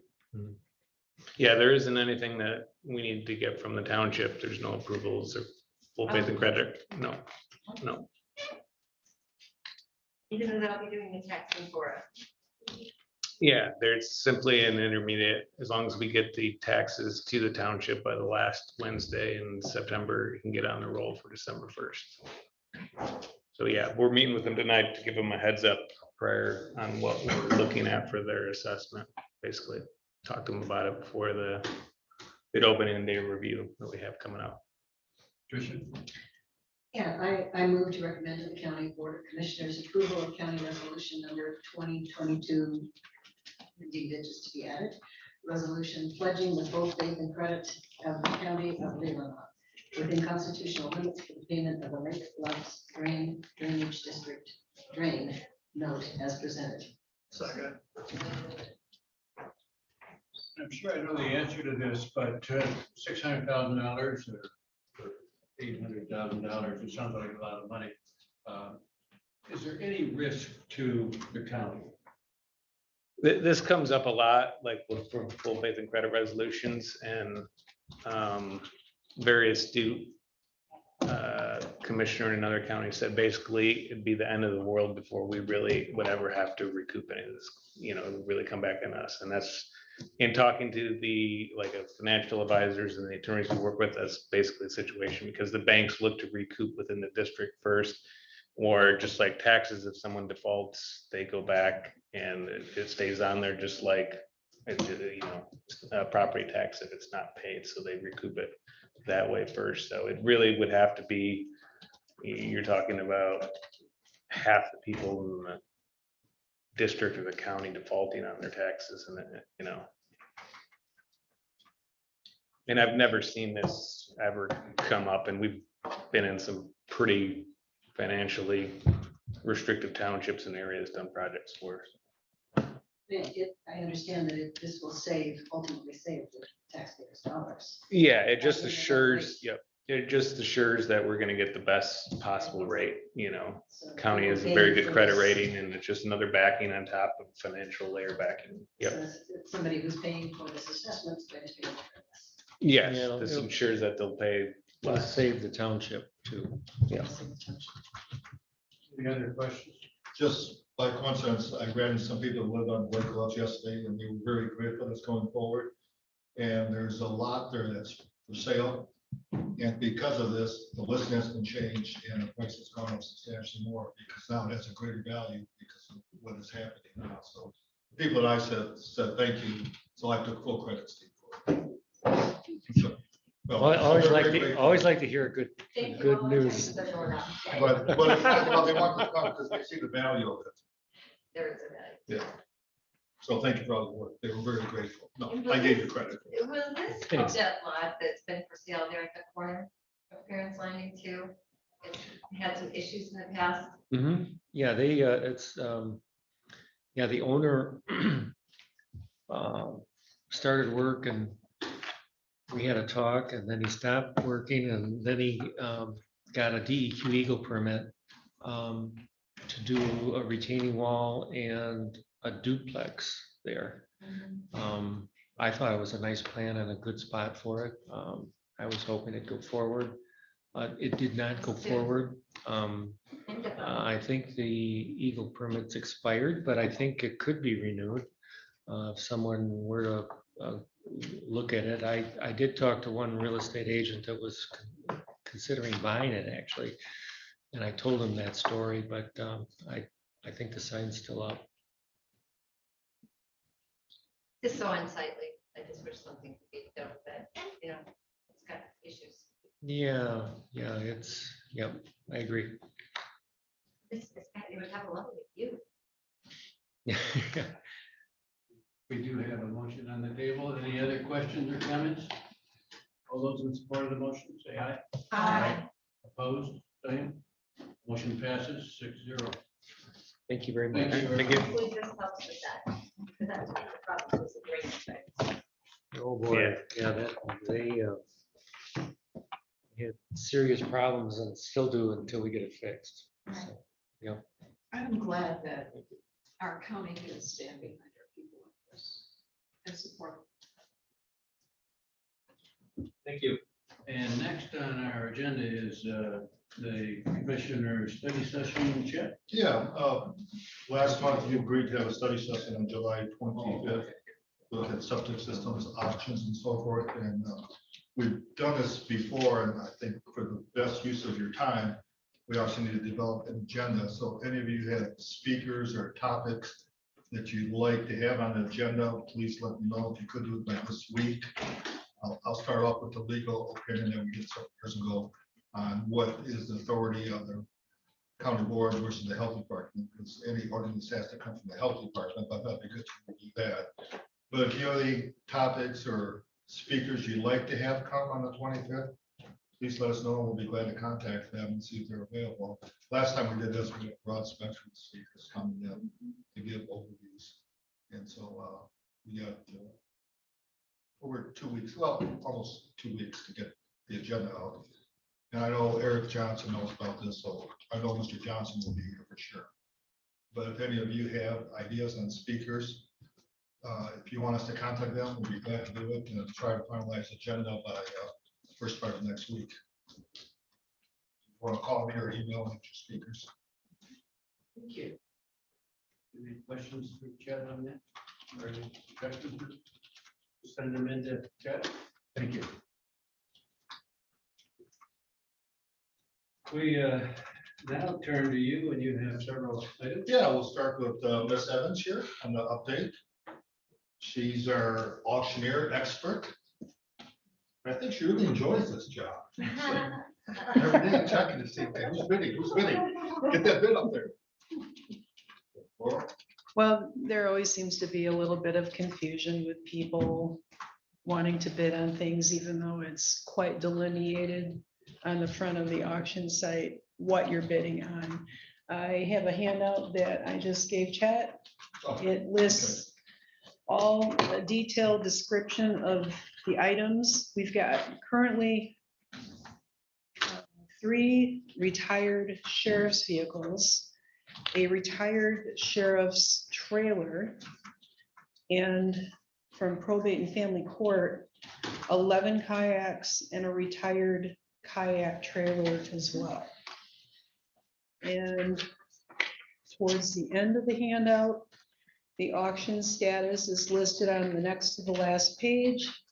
As of 9:25 this morning, what the current bid status is, as well as the facing page that shows you, as far as the history, the number of bids made on the items. I will be coming back to you in another month or so with 2 more vehicles from building safety and Jerry's old truck.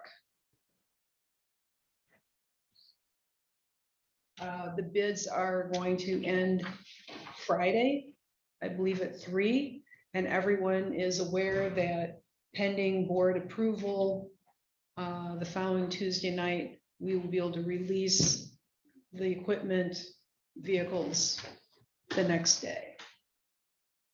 Just like a lot of auctions, especially on eBay, people wait till the last minute sometimes, so sometimes that action in the last day. Laurel gets very excited watching those numbers pop up, so we'll see if that happens. So I'm trying to read this. Has anybody been on the kayaks? Yes. Just one? They have their choice. So if you look at, 25 bids. right.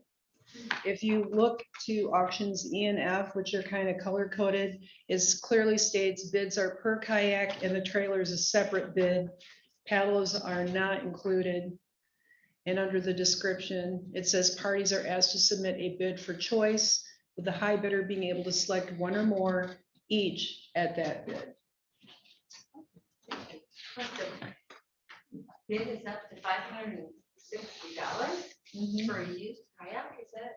There's some very nice kayaks. I've got those kayaks when they were purchased 15, 20 years ago, were at least over $1,000. At least. You're kidding. They're the high quality kayaks. They're not the ones that you buy at a fair. Wow. Most of them are Old Town kayaks, which is a very highly respected name kayak. So, bidder bids, gets the bid for $560, fixed 2, there's remaining. And I will offer it to the next bidder down. Bidder on down. Right. Until we. At that price. Right. At But whatever then- they did. And then what, at that price? They didn't know if it's too much. Then I will say if I'm gonna offer it to the next one down and then just let them know that. At that price, and you go through all the bidders, but nobody else wants to pay $560. What do you, with the remaining Then six? I'll go to the next to the highest bidder and say, would you like at this point? At that price. Right, I'm not gonna say it up front. Cause I Is want, that what they bid at?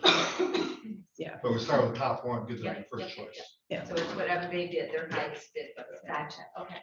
Okay. Thank you, Laurel. I have to re-auction. We also have a recommendation from Darcy, I believe.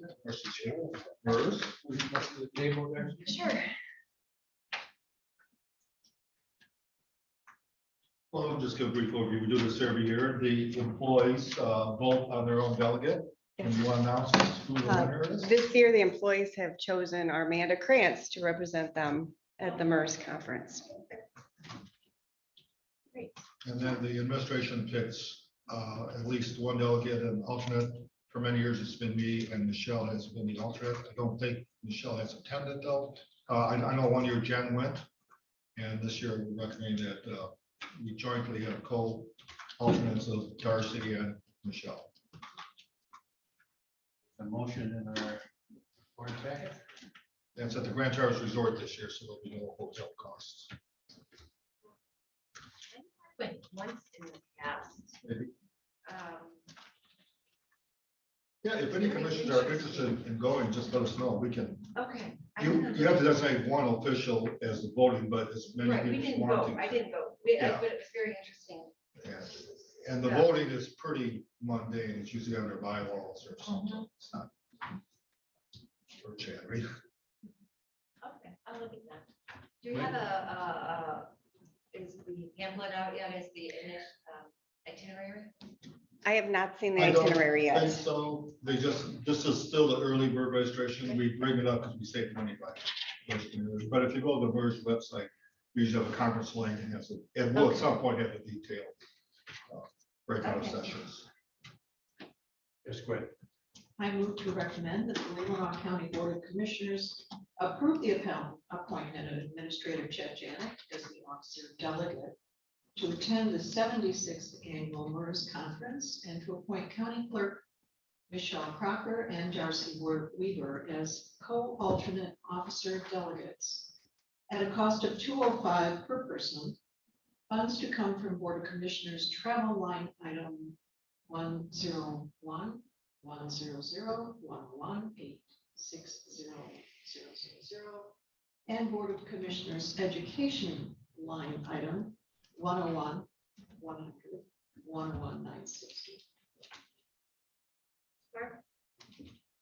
All those in support of the motion say aye. Aye.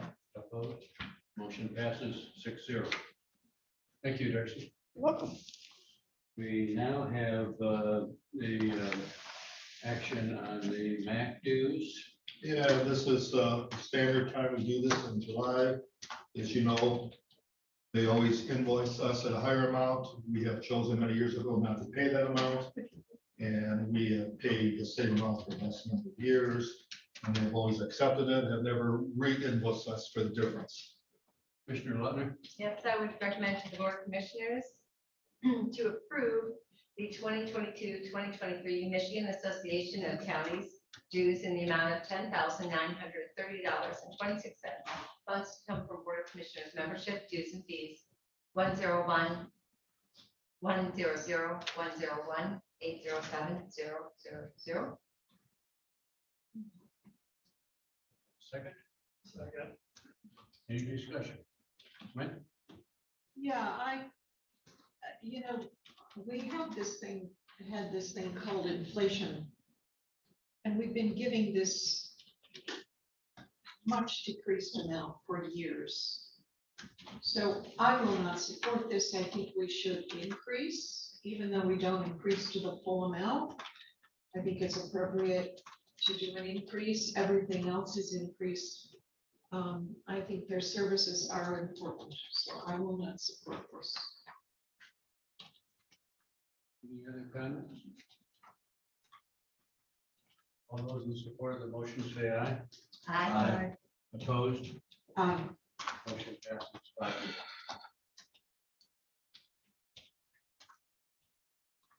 We have a cleaning. Yeah, it's cleaned on HVAC. Let me just give an update, just looking for advice here. These are 2 contracts that expire at the end of this year, 2022. They've been 3-year contracts. We have bid those out in the past. The cleaning contract is, we've been pretty happy with the company. As some of you know, we had a constant turnover of cleaning services for a number of years. This is a local company in Leelanau, and they've expressed their interest in proceeding. And if you feel comfortable, we can either go out for bids again, or you can tell me just to negotiate with them and come up with a proposal at a next board meeting. Same thing with HVAC. That is with BMW Mechanical. Gary O'Connor has been our liaison from time the building opened. We did bid it out, not last cycle, time before that. And we selected BMW once again. In fact, the last 2 prior times we bid it out and got quotes, but BMW was selected every time. And last time he chose just to allow me to negotiate with them. So I guess I'm looking for input. This is July. If we're gonna bid these out, we need to start the process. If not, I will try to negotiate a renewal and then come back to the board sometime with a recommendation. Any thoughts on that? I sure recommend that we stay with BMW. Well, I'd say just right now, just authorize me to negotiate. I don't know if they're gonna stay with them. Depends what they hold. If the proposal is not satisfactory, we can always go up for bids. with the cleaning services, you know, we're the market here and employees, I'm just grateful that they are here every day cleaning and do a good job.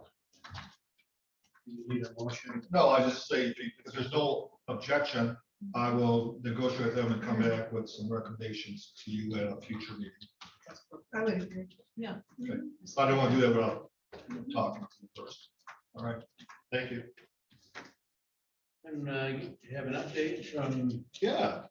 Yeah, and Darcy's here too, but as of today, we have how many applicants? I believe there's 59. Okay, we had 56, I think, Friday, so they keep coming in. And so what we'll do, and actually we can combine these two into one discussion, the search. If you look at this, the deadline is Friday. So next week, we're gonna put together a packet and you'll get a large booklet with all 59 or 63 or how many we get. And when we agreed on, you're gonna rate them A, B, and C. So on the front, you'll get a sheet listed by names and alphabet. There'll be side category. You just have to check off A, B, and C. So A is people that you really think have potential. You definitely want them to be considered. B is maybe, and C is we're not interested. There will be quite a few Cs. Yes. I think the toughest part will be, and there are some strong candidates on paper anyway. So we're gonna give that to you, and by your schedule, you came up. We looked at having a meeting the first week of August, which ties into our budget process also, so we can cover both of the items at once. Thanks to Darcy and staff, we are proceeding. Well, you want to talk about the budget process, and then we'll talk about the meeting. Sure. I think we combine the first budget meeting and the administrative in a one meeting. Yes, we are rolling along. We are now entering the different department heads' requests into the budgets. The treasurer's office and the accounting staff have been phenomenal, helping me out, getting these things prepared. And I'm hoping to be able to do a good review of them by the end of this week. So if you look at our schedule, we are on schedule for the budget. And so next week, we will probably towards the, well, depends when we, how many applicants, the time we put all these books together. We will deliver or call you and get you those books with all the applicants. And so you have till the end of July to review them. And I'm hoping that all of you could submit them to me and Darcy and Matt McCauley, if he's available with his new job. Then we will combine all 7 of your feedback into a composite sheet. And I'm hopeful that there'll be some consensus on who you should take to the next level. As of now, no one has requested that your name be withheld, right? I have one. Okay, we have 1 out of 57. So if you look at the calendar either today or next Tuesday, I think we can have our first budget meeting as well as, because the first budget meeting, we pass out the books and review, give you a general review. And then I think we could have that meeting as well as a meeting on the administrative search to see who you want to take on to the next level, how many you want to interview. I think we could combine them because both are supposed to take place the first part of August. And it just seems sense we could do both of them at one meeting. The timeline says that we would have last week of July a presentation. Yeah, so I think if you wait with first part of August, you can combine them all. How's that for? I just, if you have your calendars, but we can pick a day now, or we can wait till next Tuesday, you have time to look at it. I thought we penciled in August 1st and 9th. We didn't finalize it, we just put those dates in there, we put dates, just deadline dates. August 1st is a Monday. Yeah, the 9th we meet anyway, so we're talking about staying after. Yeah, so if you So want that's to do it the okay. first or that week, I know your schedule in summertime is hard to pinpoint. Mhm. But we can finalize a firm date. We'll definitely get you the administrative booklets to you next week. And we're hoping to get the budget done also. So it'll give you time to review it. But as you know from past, our first budget meeting, we'll just give you an overview and kind of determine how often you want to meet and what budgets you want to review and who you want to bring in. I'll provide, as in the past, a memo, but all the new requests in there, so you have a chance to look at it. For me, we would not want to try to do this on the same day that we have. Going through the budget presentation and the research. That's it. Yeah, that's why I thought the first week of August. But would the 2nd of August, Tuesday, the 2nd work?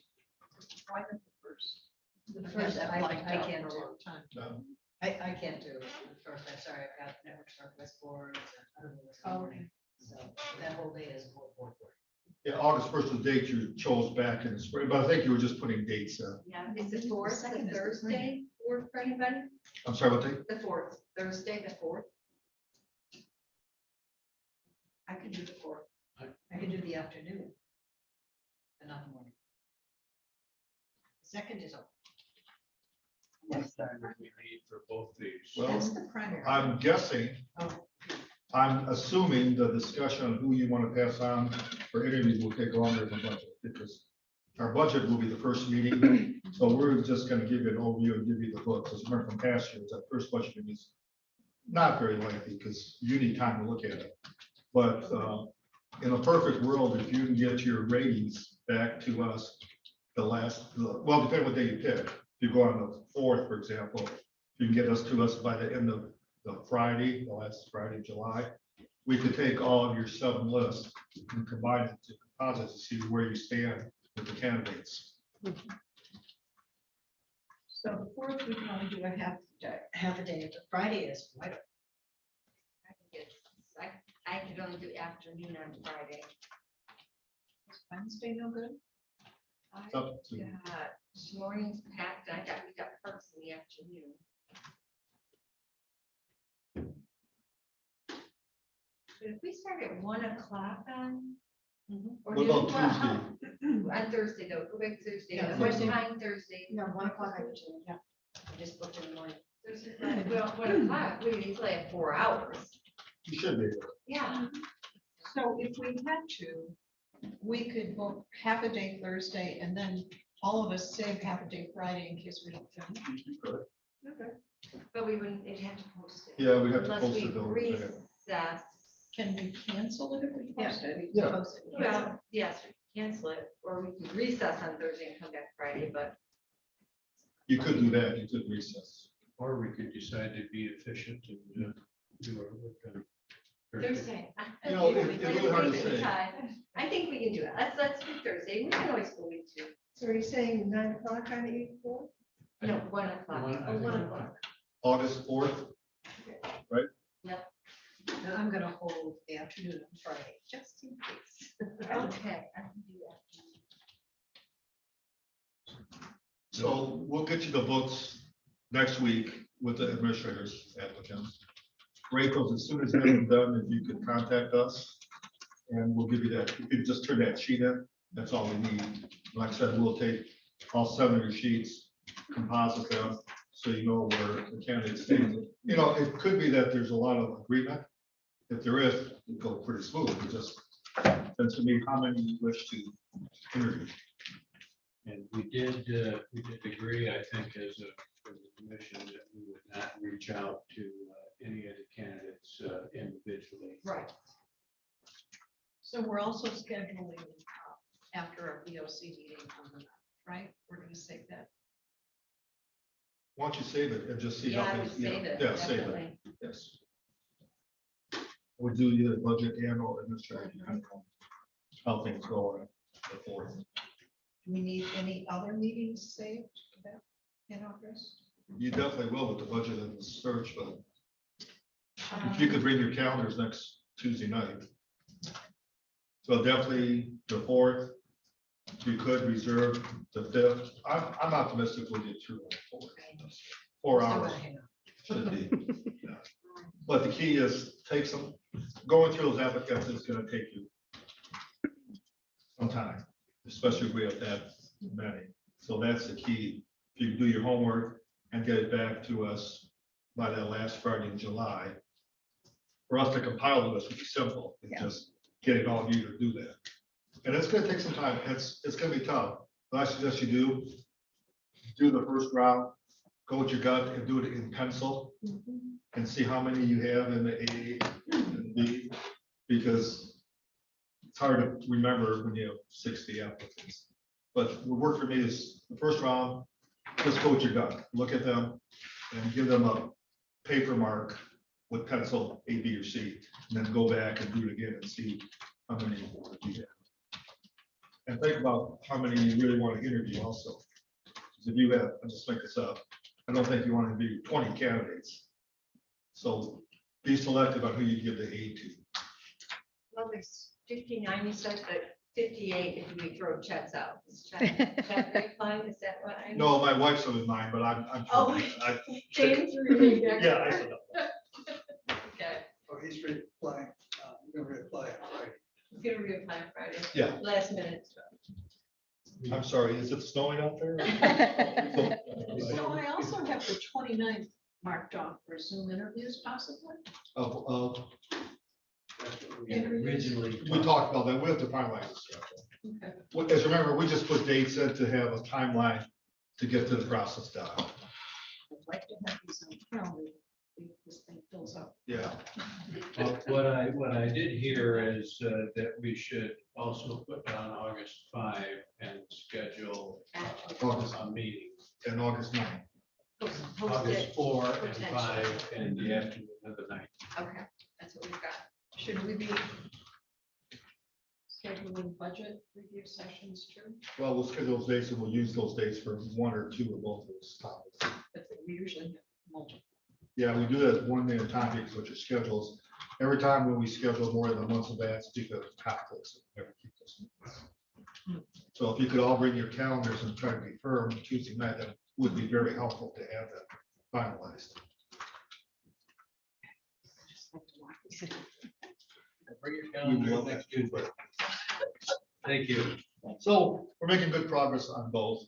And Pete Garwood just announced from Antrim his retirement December 31st also. So Pete and I are two senior administrators. So there'll be a vacancy with Antrim. He just announced it yesterday. But for 20 some years, so it's constant turnover of jobs. So like I said, I was number 2 in seniority, so I'm not sure who's next in line. There's a big drop from Pete to me and from me now Yeah. to, I'm not sure who's even in that range. There's been a lot of turnover there. So when you're gone. Okay, we are now at review of financials. And Darcy's still with us. I'm still here. Yep. Page 15 in claims and accounts is correct. There are series, certainly those are not duplicates. That's just a number of testing. Yeah. Anything else for Darcy? Any other question?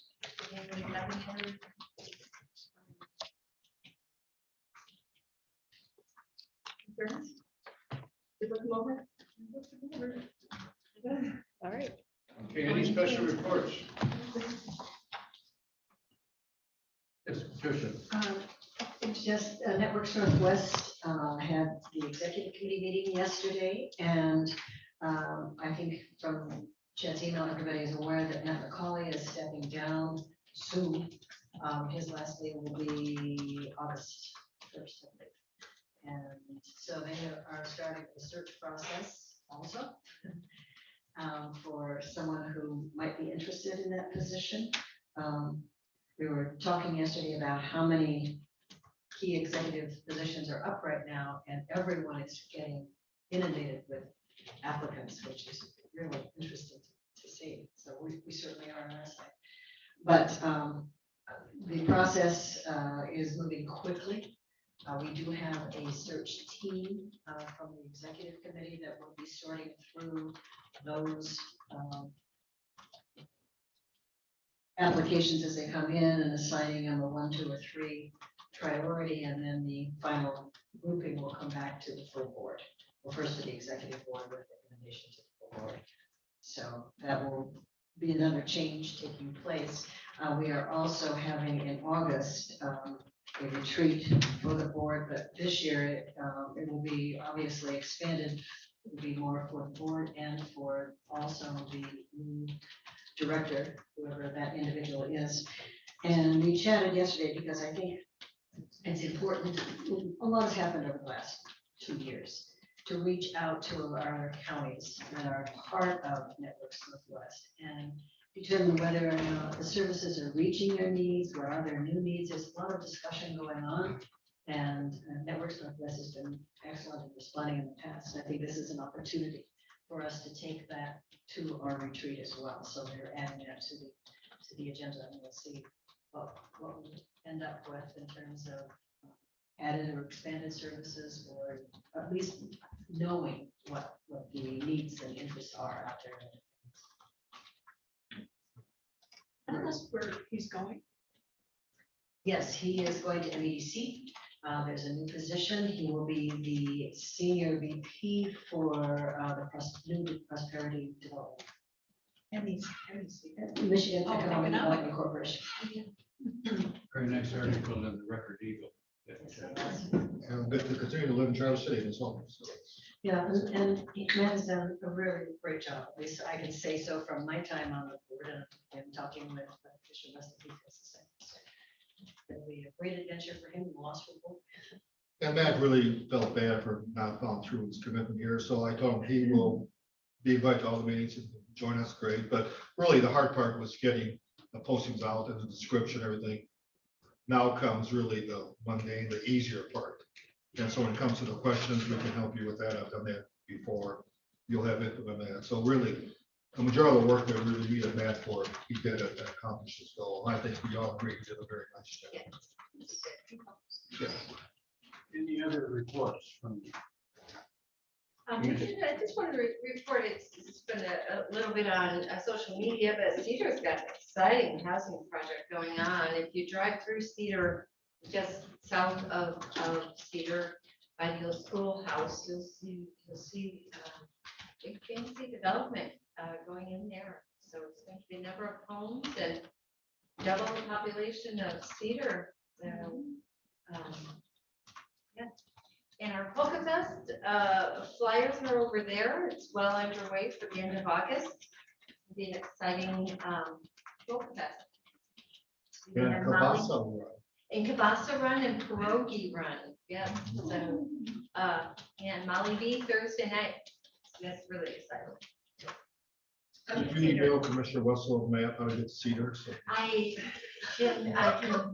You can map West. okay. So, Now that you have a coffee shop in Cedar, I go there. That's right. I take that back. Probably I'll meet you there for a cup of coffee. They did a cherry special for me. Any other commissioner reports? Public comment? Mr. Murkowski. Thank you. Any commissioner comments? Tricia?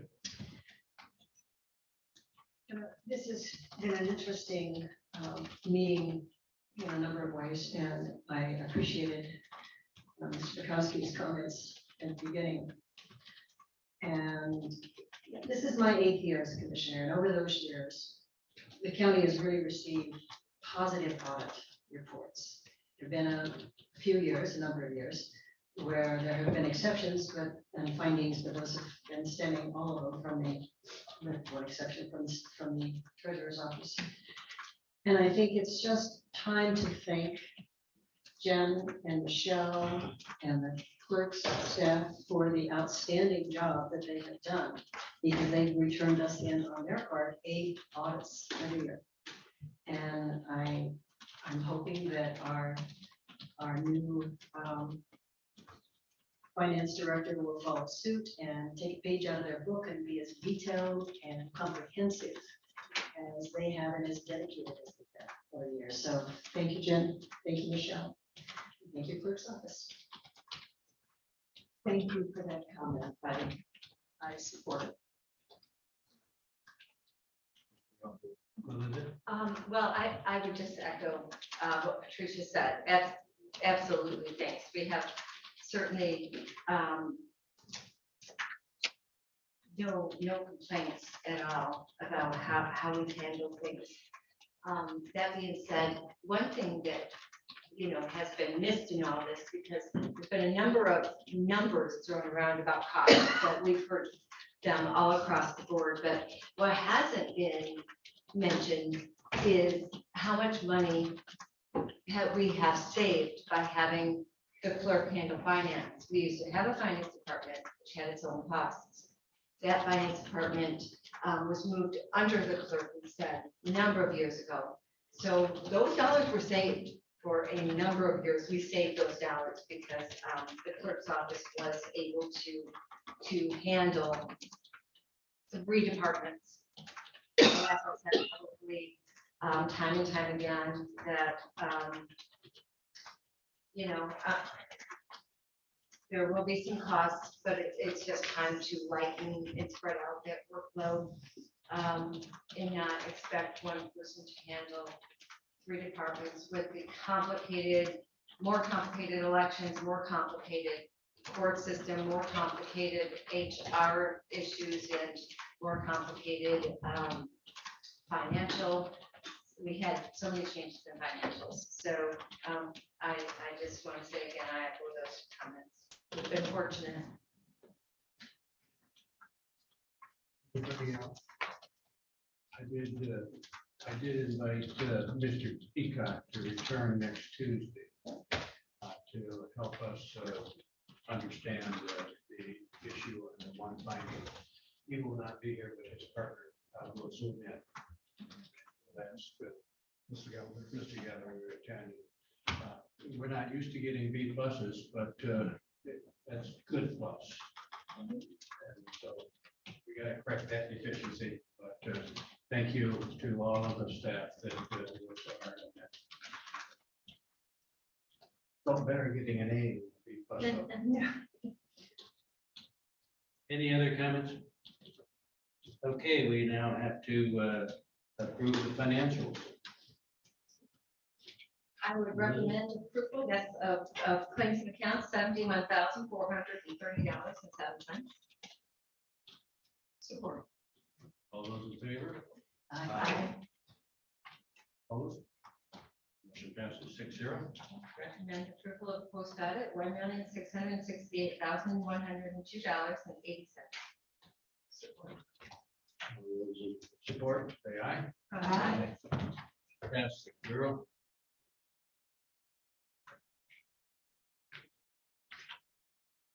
We are adjourned. Not bad. I thought it would be noon.